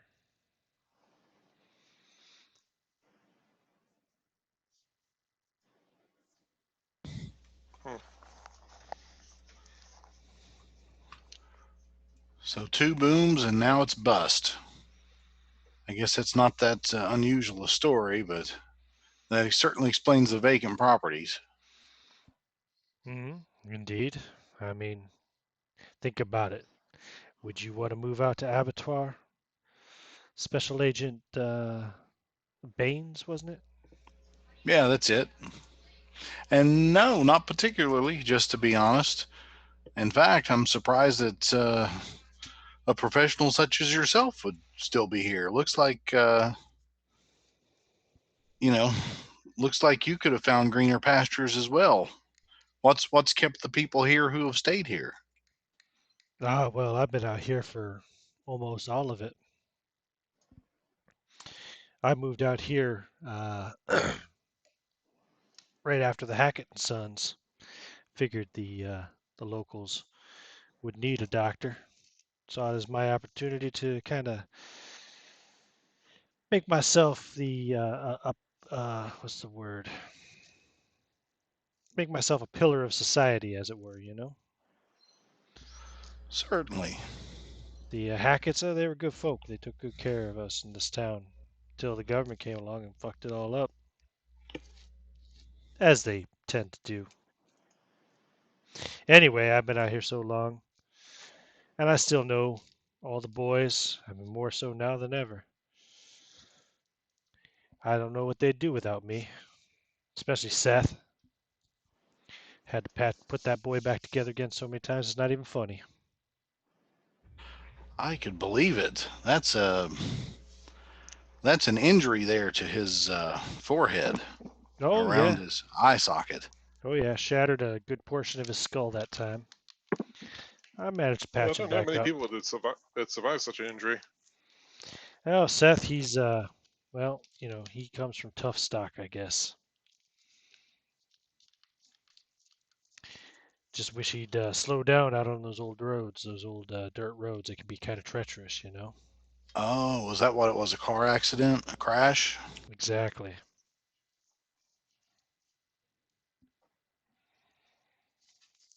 So, well, it feels kind of weird standing here talking all this shop on the doorstep. I suppose you boys want to come in for a little bit of sweet tea or something. I don't even know if they do sweet tea in Texas. I apologize if that's not geographically accurate. I'm sure somebody does. I'm sure I didn't get judged too badly online. Well, come on in. Let's not just stand out here in the heat. It's a little bit cooler inside anyway. And I got ice.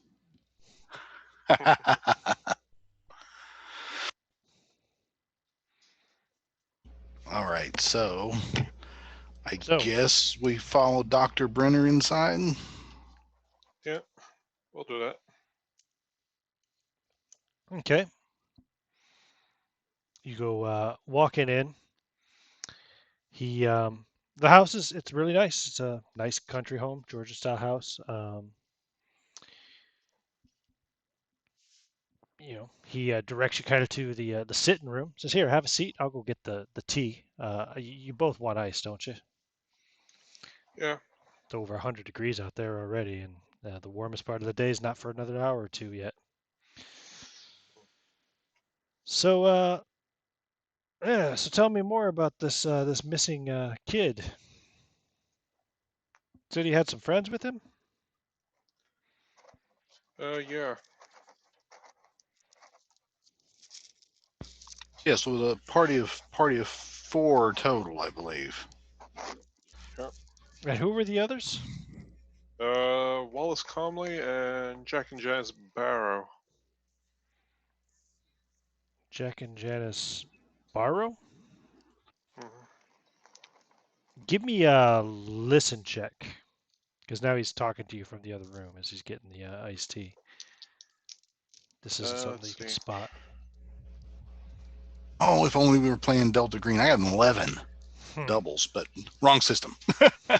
But Oh, still you a got Pretty good roll. success. 15. I got 15, luckily, so that's Wow. just a hard. I'm There like, was wow. a change of inflection in his voice when he said borrow, like a pang of recognition. Ah. Yeah, you may have, and Chris, make sure he can be heard. Yes, you might have heard of Jack and Janice. They're was it their dad or their uncle? Are they the children of the senator or niece and nephew of the senator? They are niece and nephew of the That's what I senator. thought. Okay, yeah, they are related to Senator Borrow. Barrow. Sorry, Barrow. Fix that. Indeed, I suppose they are. Oh, that explains it then. Wonder why they'd send a couple of FBI agents from Dallas out here looking for some missing kid. Didn't make sense. Mm. I knew somebody had to be important. Well, and it's four people too, so And it's that might boil your blood a little bit, Richard. When he says somebody had to be important because he's talking about the Barrow kids, but you're actually kind of, your sister's son, your nephew, is also amongst the missing. So, You just yeah if it, yeah you just saw yeah you just saw his expression darken a bit. hmm I don't think the doc would have seen that. fair.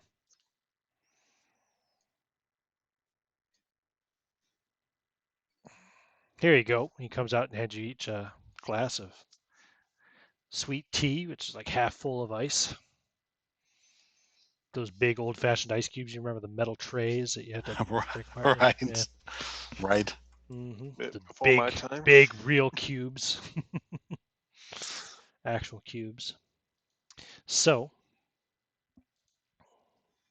he has one himself too. Well, I wish you luck. I hope everything's okay, especially those Barrow kids. And he takes a sip of his tea. Yes, thank you. And Chris raises his glass to him and takes a sip as well. Yeah. Richard does the same. Give me spot hidden rolls.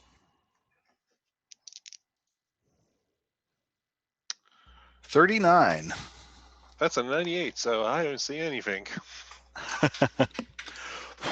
Was that a success for you? Yeah, that's a Chris? success for Chris. Yeah. Something wrong. Something doesn't taste right. This tea. That there's like a metallic tang of something or something, and it's too much to just come from the ice cube tray. Hmm. Now I'd like you both to roll Constitution rolls, please. Okay. Oh, shit. Oh, Constitution. My con is 50. Well, I got a 3. 25. I'll That's take it. Yes. That's a hard success. Okay, you both Like, pass. Okay, so I was sweating that. you realize that you've been drugged and drugged heavily, especially for it to kick in this fast. You have 2 penalty dice to all actions or checks, but you're conscious. You maintain consciousness. What would you like to do? Just start spitting it out because, oh god. Okay. Oh, is everything okay? What's the matter? You're making an So awful mess there, are agent. we like? And he walks over towards you, Richard. So we know this has happened to us, but are we like Yeah, I think debilitated or? Yeah, like I said, you have 2 penalty dice for all actions and checks. Okay, so I'm going to set my tea glass on, looking for a coaster, end table, or something, coffee table, somewhere I can set it down. And I'll say, I don't think my partner's feeling well. Oh If I can well, still speak clearly. let me check him out. Give me a spot hidden, both of you again. You can use Oh, a bonus die, Chris, since well, for reasons. okay. Is this a penalty die with this as well?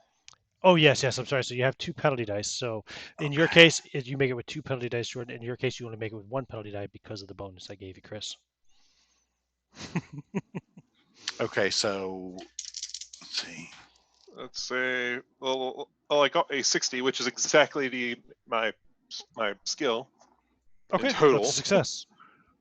Okay, I got a 12, so I'll take it. Okay, so you made it. You both made it. You see he's pulling something out of his coat pocket as he walks towards you. He reaches out into um, the jacket on the chair and is pulling something out as he approaches you. Are you okay? Are you okay, Agent? I'm just going to try and tackle him immediately. Okay. So let me see what he can't be very fast. I don't think he's a 60-year-old man. Let me see what his dexterity is to see if you get to act before him. Oh yeah, yep. So actually, technically, Chris goes first in initiative, but if Chris is waiting to see what happens, and then I he can I act. was just going to trip him before he got to Carlisle, but if he wants to blindside him, I'll let him do it. Okay, so you're just waiting to see what happens. Go for it, Richard. You're gonna tackle him. We'll call this Yep. a brawl. So you have your 2 penalty dice on a brawl check. And it's an opposed roll. What's his brawl? Dr. Brenner. Dr. Brenner. That's a 70, so no. Here he is. So you have a failure. Let me see. He doesn't have a great brawl either. He also has a failure. So you go to kind of tackle him, and he just kind of like, um, kind of brushes you off a bit. Like, what's going on? And you kind of stagger up against the bookshelf, and a couple books fall off of it. And you're next, Chris. You've seen what happened. He went to try to tackle him, but the guy easily kind of stepped aside, and now your partner is staggering against the bookshelf. What would you like to do, Chris? Okay, and so Dr. Brenner is obviously occupied with Richard at the moment, And but he's I don't. Is holding a his large syringe in his It's hand. In fact, it's a steel veterinary syringe. You ever seen those ones used yikes. for Yes, cows and stuff? Yeah. yeah, yeah. Ow. Okay, so is his Oh shit. back to me, or I'm not sure how he would be positioned. He's facing Richard, so he's definitely not facing you. Okay, in that case, You've at least got him flanked. yeah, I'm going to try to do what Richard did, or Richard tried to do, and lay a Tackle him. shoulder into the Okay. small of his back. Yeah. Go for it. He is going to try to fight back, so he's going to try to jab you with this. Okay. What do you call it? The syringe Mm-hmm. instead. So, okay, you have 2 penalty dice. Okay, 2 penalty dice. Oh, you're trying really hard to capture us right now. Oh no, okay, well that's a failure. Because Okay. if it's a penalty dice, I take the worst one, and that worst one is a failure. And you take that syringe right in the gut. Oh, that sucks. Oh shit. Yeah, give me a hard con check, please. Oh, okay, come on. Oh, Yeah, it hurts like hell. It's a big fucking thick needle. It's made for horses and cows and stuff. no, that is a big failure. That's a 66. A 66? Okay, you fall unconscious immediately. Out. You go out, collapse to the ground. Now, he's still holding the syringe in his hand. He turns and he sees you, Richard. What will you do? You have initiative on him. I'm gonna try and take that needle off him. Okay, try to disarm him. So, Anyway. okay, it's a brawl with your penalty dice. He is going to, what's he gonna do? He's gonna fight back. He's gonna try to whack you, to try to sap you with it, as it were. A knock unconscious maneuver. Let's see, what's my brawl Wow, again? I have almost a critical failure. I rolled a failure big time, 94. That's a 38. Wow. A 38 is a success. Yeah, that's just a success. Okay, so you tackle it. He drops the syringe. He hits the ground. You're on top of him now, holding him down. He goes, "What the hell did you do to us?"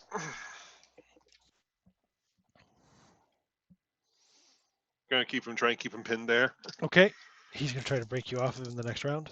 So, okay, roll your check again. Brawl. Mm-hmm. With your penalty dice. That's a 65, so new. Okay, so he smashes you off of him, and gets back up to his feet, and he runs for his desk. What do you do? I'm going to try. I'm going to give him a taste of his own medicine. Grab the friggin' syringe and just jab it into him. Right on. Okay, cool. Give me let's call this a brawl check again with your 2 penalty dice. As you do that, he grabs something out of the drawer and turns towards you. 39. Yes. That's and a success. Yeah, I got and two other dice were also like zeros, so I'm like, oh. Okay, Oh. so you got him. Yeah, that was a success. Yep. Cool. Just double checking. Okay. Oh, and he goes unconscious immediately. Collapses. Shit. I just stumble over to Chris and get a check on him. Okay, he is definitely unconscious. Vitals. Let me see here. Vitals. Chris. Oh, geez, I'm sorry about this, Joe. Roll 4d4 for me there, Chris. 4d4. Okay. Mm-hmm. Do you want individual results or total? Total. Okay.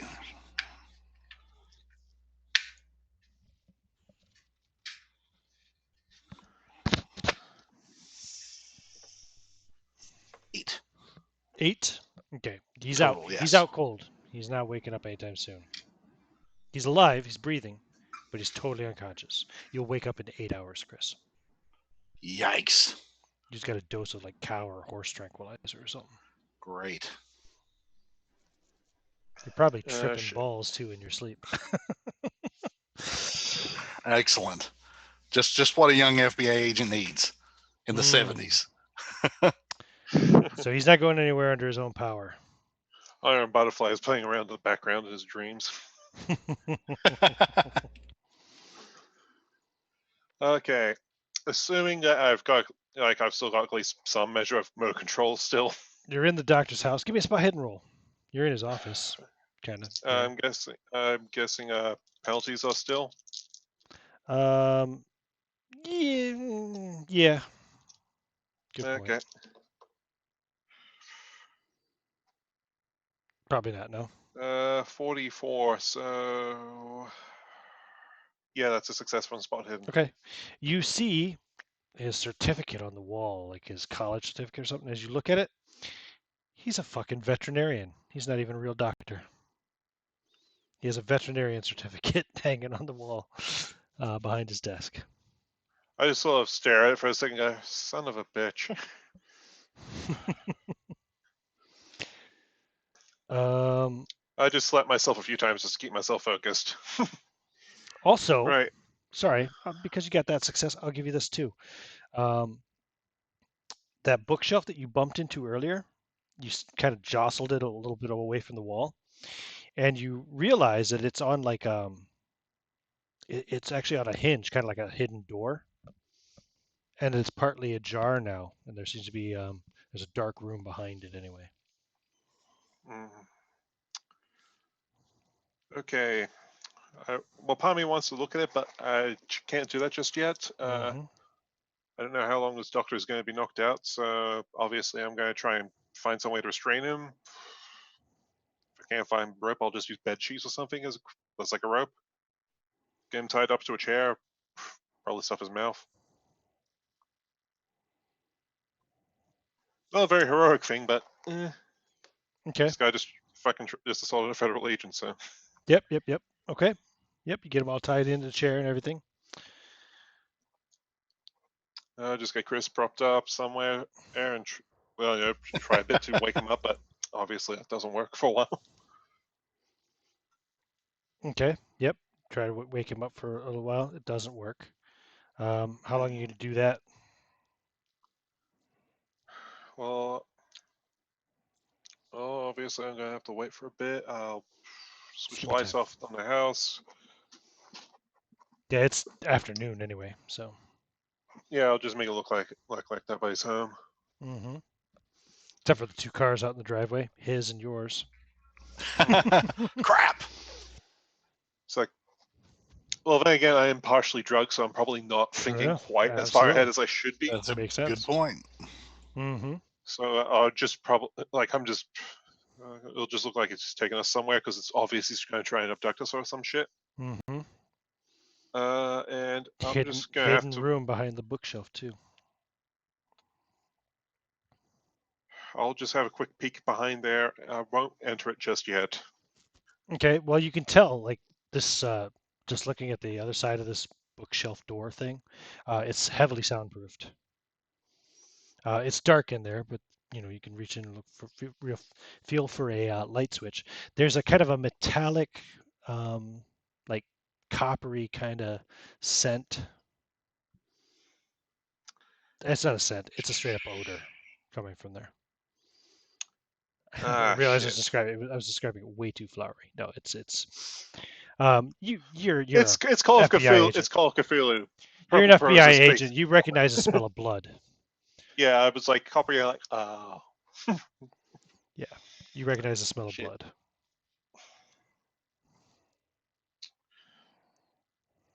Keep my gun ready. Sidearm. And then I'll just have a quick look down the stairs. Stairs? Yep, going down. Oh, you mean the room? It's not downstairs Yeah. at all. It's right there. So Oh.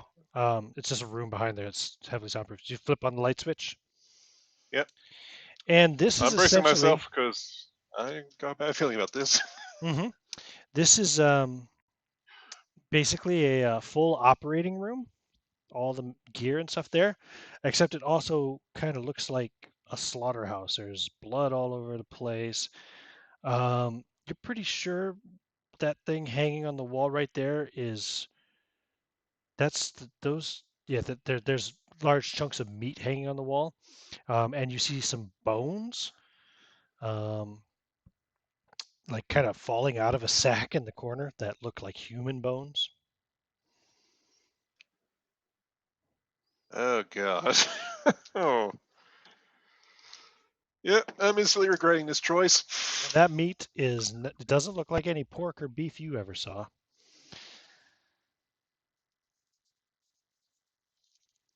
Oh, Texas. And then you hear the familiar rumbling of a really poor exhaust on a large engine truck pulling up in the driveway outside behind your car. Ah, ah, glad I'm unconscious. Let's take another bio break.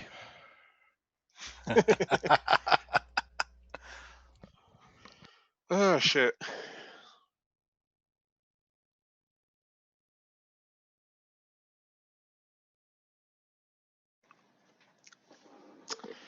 Oh boy.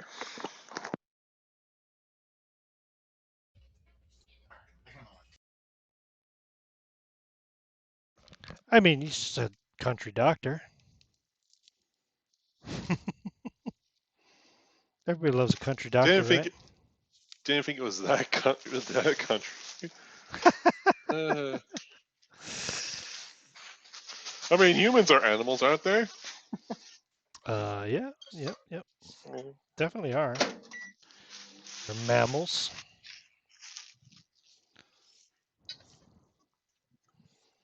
Oh, you mean like his veterinary certificate? Yeah, I'm just like, he's a doctor, and I'm like, veterinarian. I'm like, son of a bitch.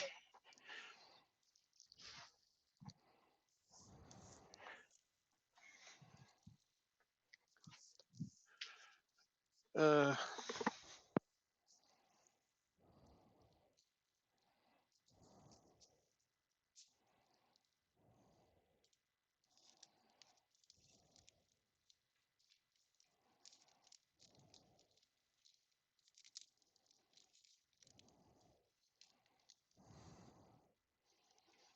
Could be interesting to see how this next conversation goes,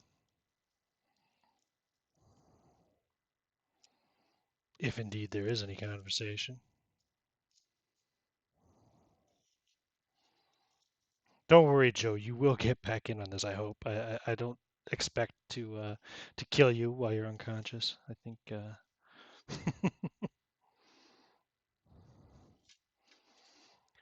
he's drugged. He's out, but he's not out for the count,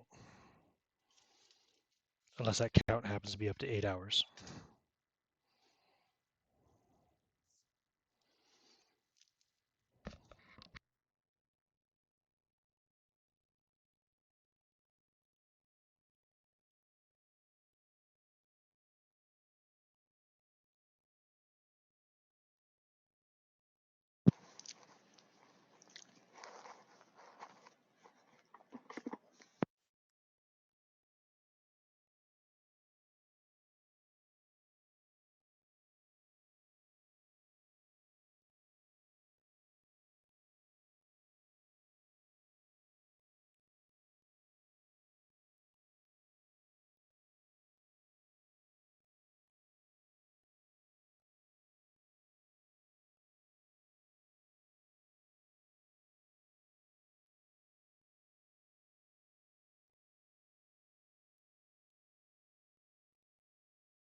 So, what do you think of abattoir so far, Joe?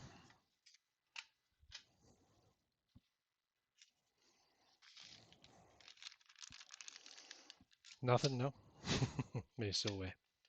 Fair enough.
And back.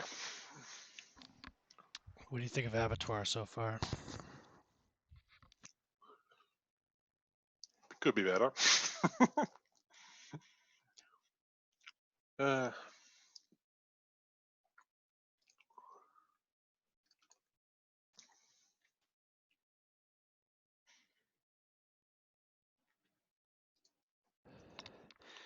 Real people, real meat. oh no.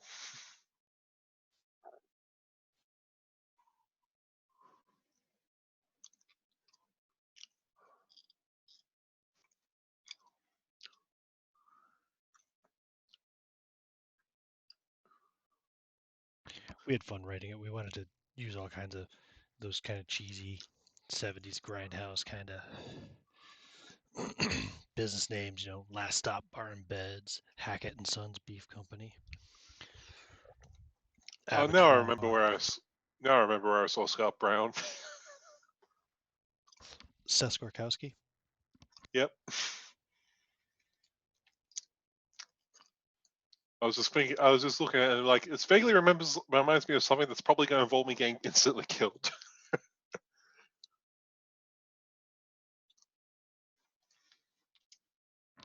Yeah, Alex wanted to put Scott Brown Properties in there as a kind of an homage to Seth. Hmm.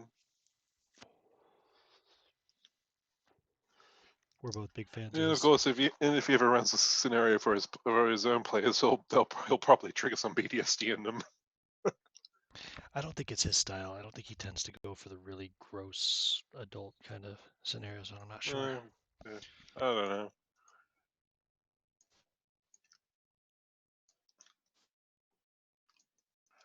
Well, if he ever does, it'll be a nice little Easter egg for him. Hell yeah. I'd love to run it for him.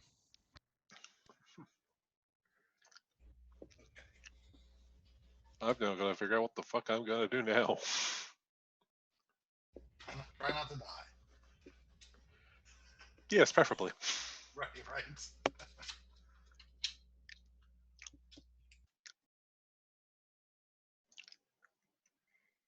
Can't do shit if I'm dead. I thought for sure the young guy going at the old doctor from behind after he just attempted or just skipped an attempted tackle, but no, dice were not kind. The dice that were so kind earlier with spot hidden. But oh well.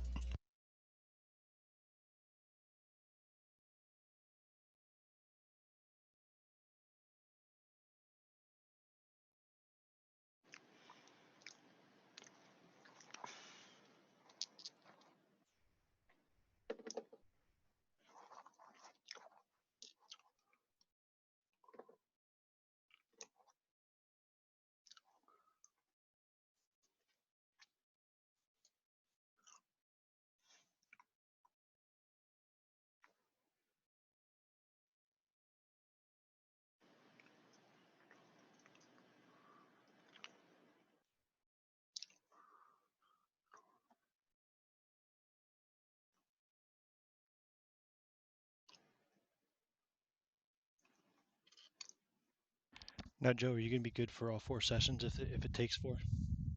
I don't think it will, but it might take 3. I think so. I should be.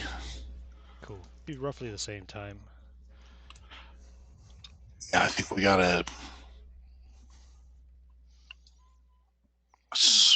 it's an hour later tomorrow, maybe something like that. But it's on close Sunday, to it. Yeah. because that's when my clocks change finally. Ah. That's when we catch up to you on the time change. Ah. Do you change clocks, Jordan? I don't think you do in Oz, do you? We do for daylight savings and that, but Oh, when is your daylight savings? can't really recall off the top of my head. Did it happen already? I'm actually really bad at keeping track of time in general. Fair enough. I sometimes think I'm either like a few years in the past or like a year in the future half the time. Hasn't happened to me so far because it's 2020 and it's easier to remember. That it is. All right, lads, here we go. Let's find out what's going to happen to poor Richard. Okay, Richard, so you hear that familiar exhaust. It pulls up in the driveway. You can hear it pull up right behind your car. And it's still running. Shit. On hand, I can't really leave Christopher, but on the other hand, I'm not in a situation to fight or anything. You hear the car door, or you hear car door close. Fuck. Fuck it. I'll try and head for the back. Okay, head for the back. You leave Christopher, or you taking him with you? I'll try and take him as far as I can. Yeah, you're strong Keep enough, being aren't you? dry. What's your strength? Give me a sec. 50. Oh yeah, you can kind of carry him along. Back door. You open the back door. It's unlocked. I'll try not to make too much noise. Okay. Keyword being try. You close the door or leave it open. You carry in Close it. Close Chris. behind me.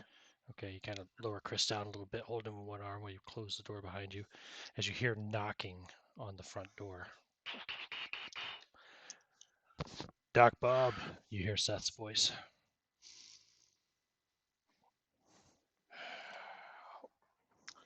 Let's see. What's the back like? Is it mostly desert So as you well? go out back, and there's a nicely manicured half lawn. It's there's not a lot of grass, but it's probably the most grass you've seen in Abattoir. There is a wooden fence about 6 foot high that goes around it, and it's decent sized backyard here.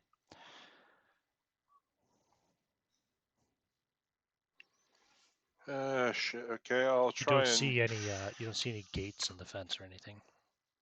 How?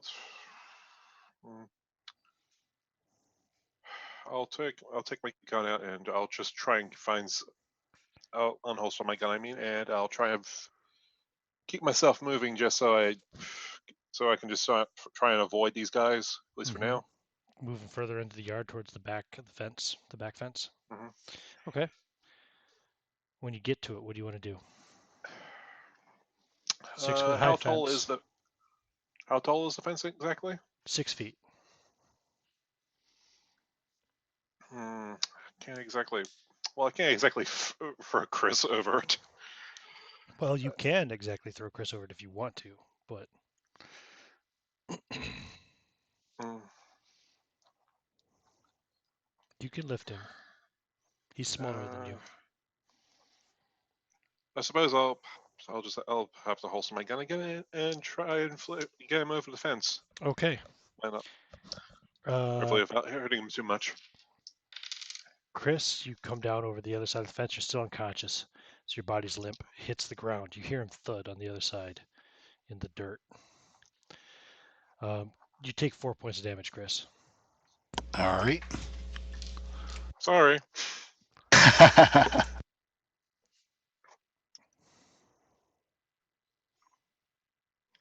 What do you do Okay. then, Rich? Chris is Let's over. see how good it. Well, my climb's pretty low, and I am still operating on penalties, so I don't think I can actually get over there myself. You can. It's only 6 foot high. You can just kind of pull yourself physically over. It's not easy, maybe. What's your climb normally? Yeah, like I said, my climb's a 20, so it's not very good. What's your strength though? Give me a strength roll. So Okay, you bring strength. yourself over the top. Penalty still, Yes. or am I? Yep. Still All the penalties. 2 penalties. Yes. Oh. Unfortunately, you are drugged. Let's see. That is a 66. Yeah, that's not going to work. How far off are you? Can you spend luck? I suppose I could. 66. I needed a 50, so You'd have to spend 16 points of luck. What is it's a one shot. your luck is 65 right now, yeah? 65. So Yeah, drop it down to 49, and you make it a success. You get over the other side without hurting yourself. You see Yep. Chris lying there, awkwardly. Looks like he had a rough landing. He's bleeding from the nose. I His keep my. glasses are cracked. Forgive me for that. I draw my gun and I just wait. Okay, you wait. Okay. You start to hear shouting from the other side, and it sounds like the guys rush out in the yard. They must have gone this way, and they're checking the fences.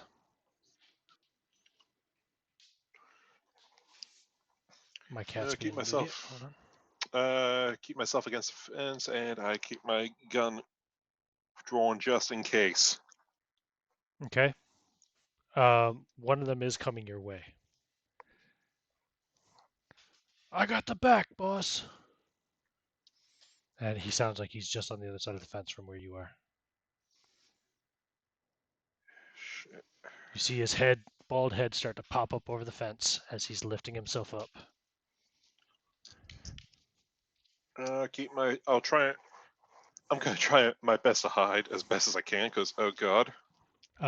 It's like 1:30 or 2 o'clock, maybe in the afternoon. It's not even that late. It's just a little after 1 in the afternoon.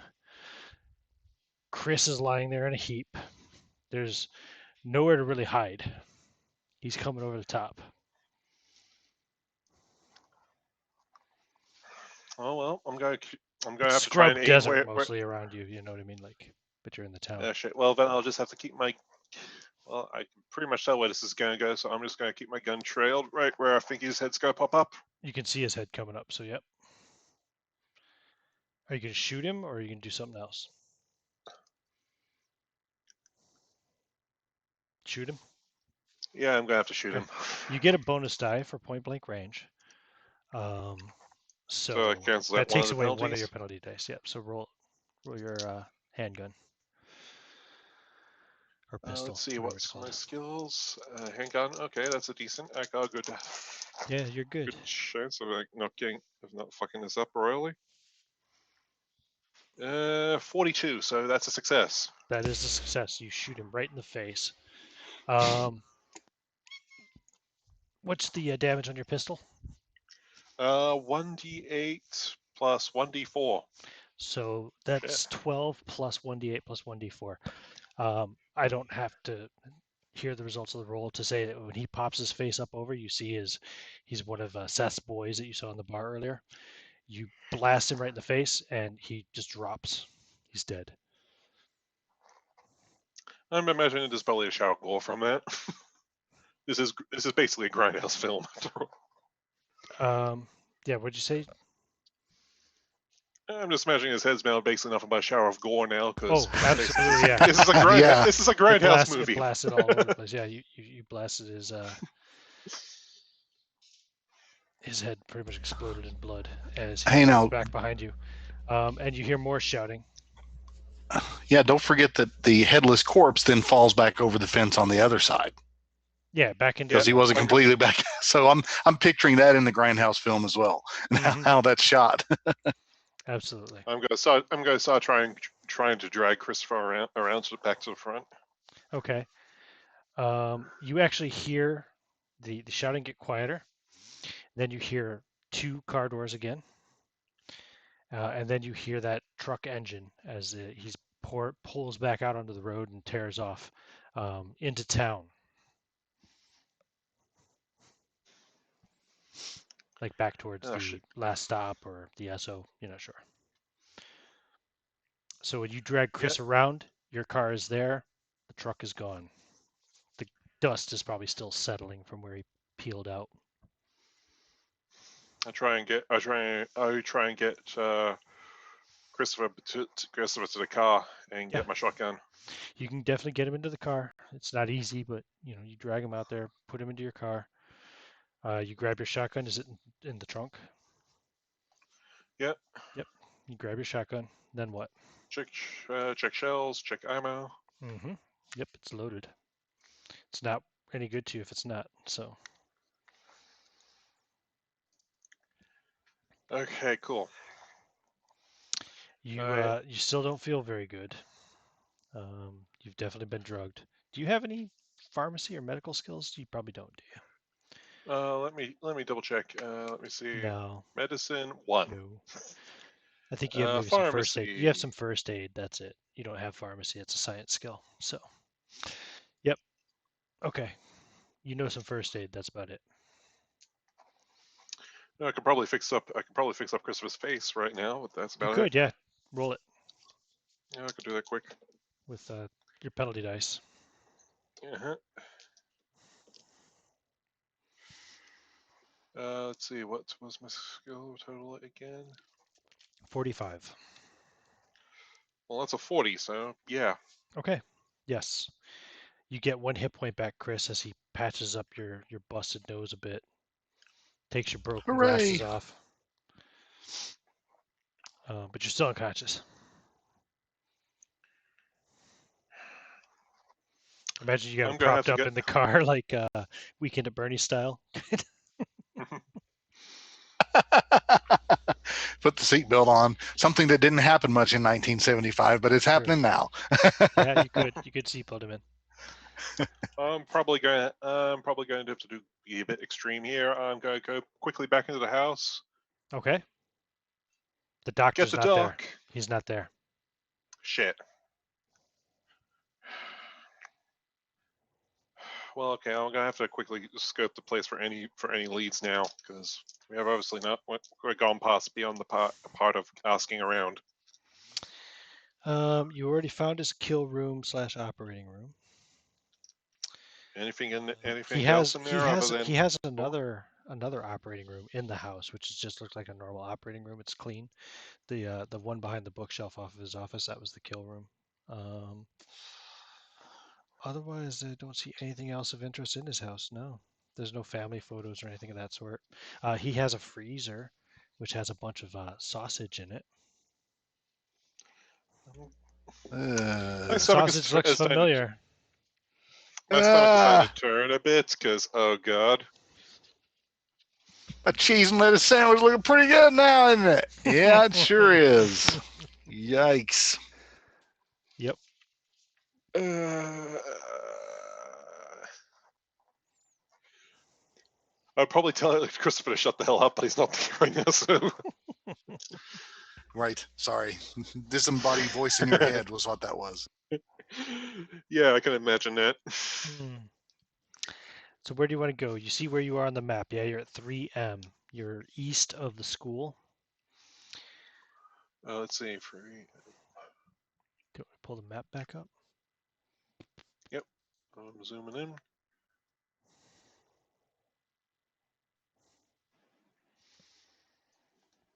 Shit, I need to Uh, zoom in more.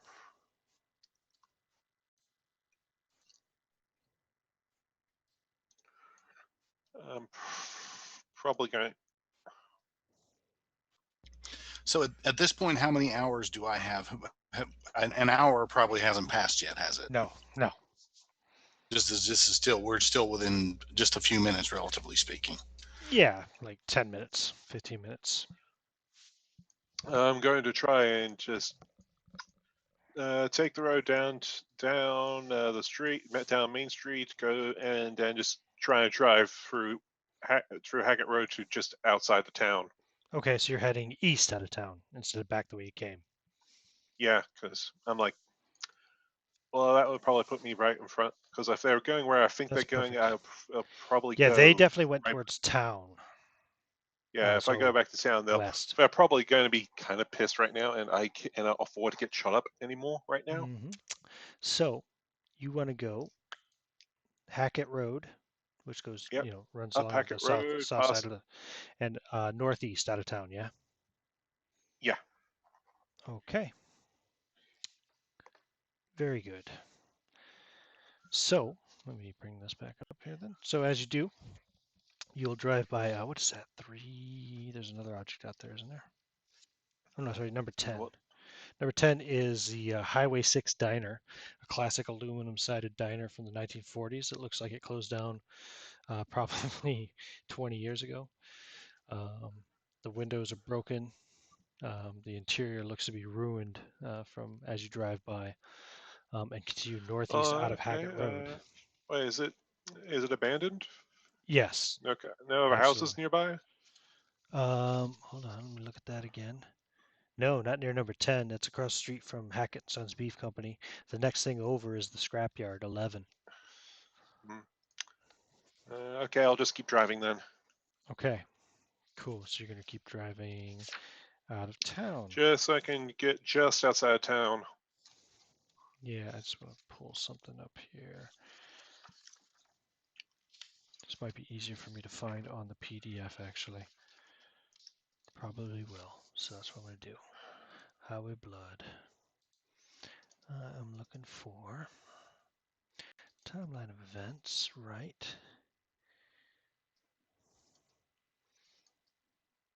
Okay. Where is that section? Other. New rules, 70s, pre-gens, handouts. I knew I had something here about the chase.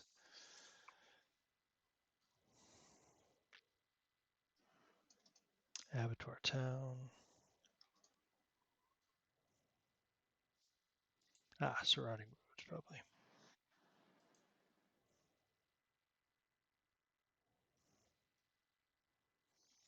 All right, 2 seconds here.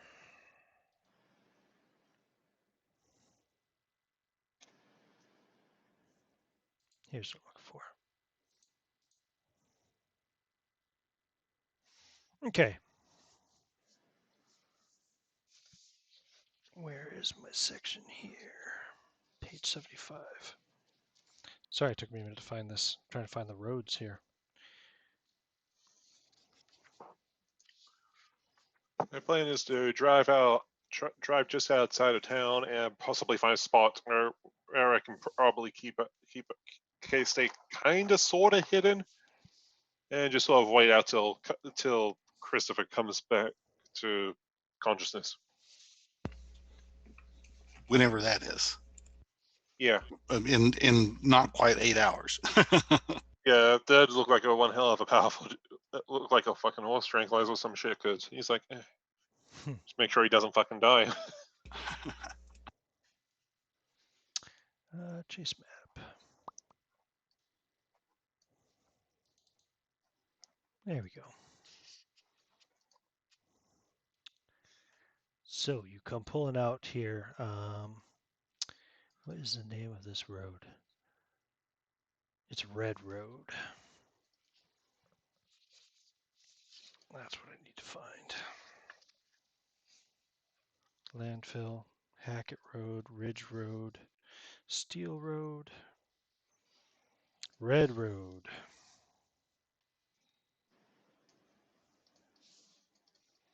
So the road you pull out onto off of Hackett Road is called Red Road.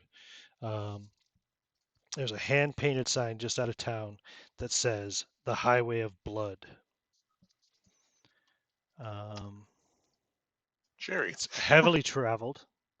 Dirt road though.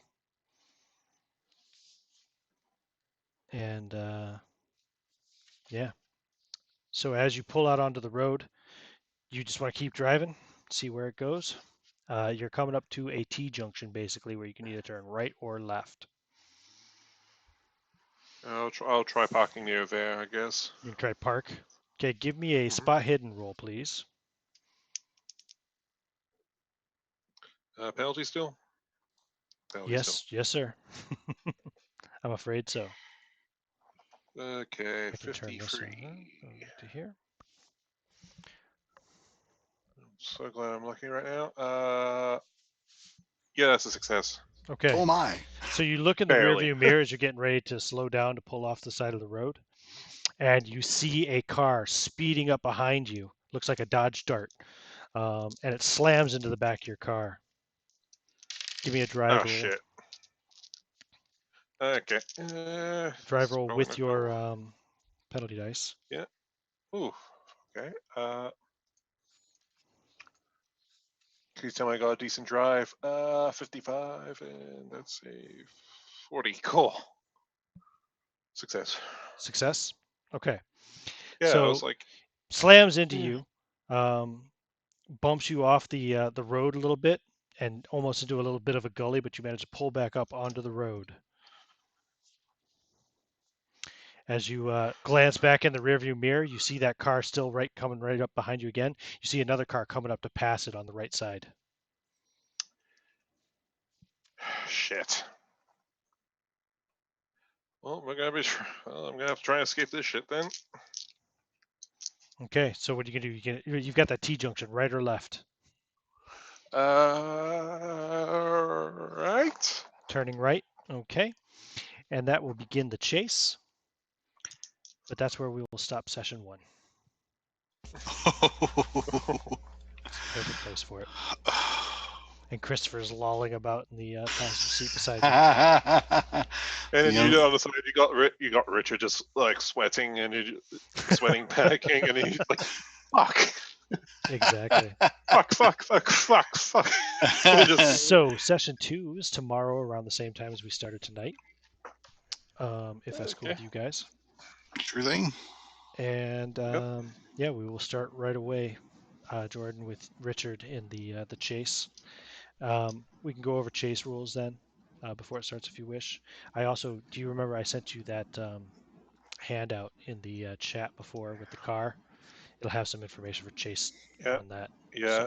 So I'll try and scroll through it all and see if I can find it again. Ah, there it is. perfect. Great. That's where Muscle we'll car start sets. tomorrow then. If Excellent. you have any questions about chase rules too, feel free to message me. So. All right.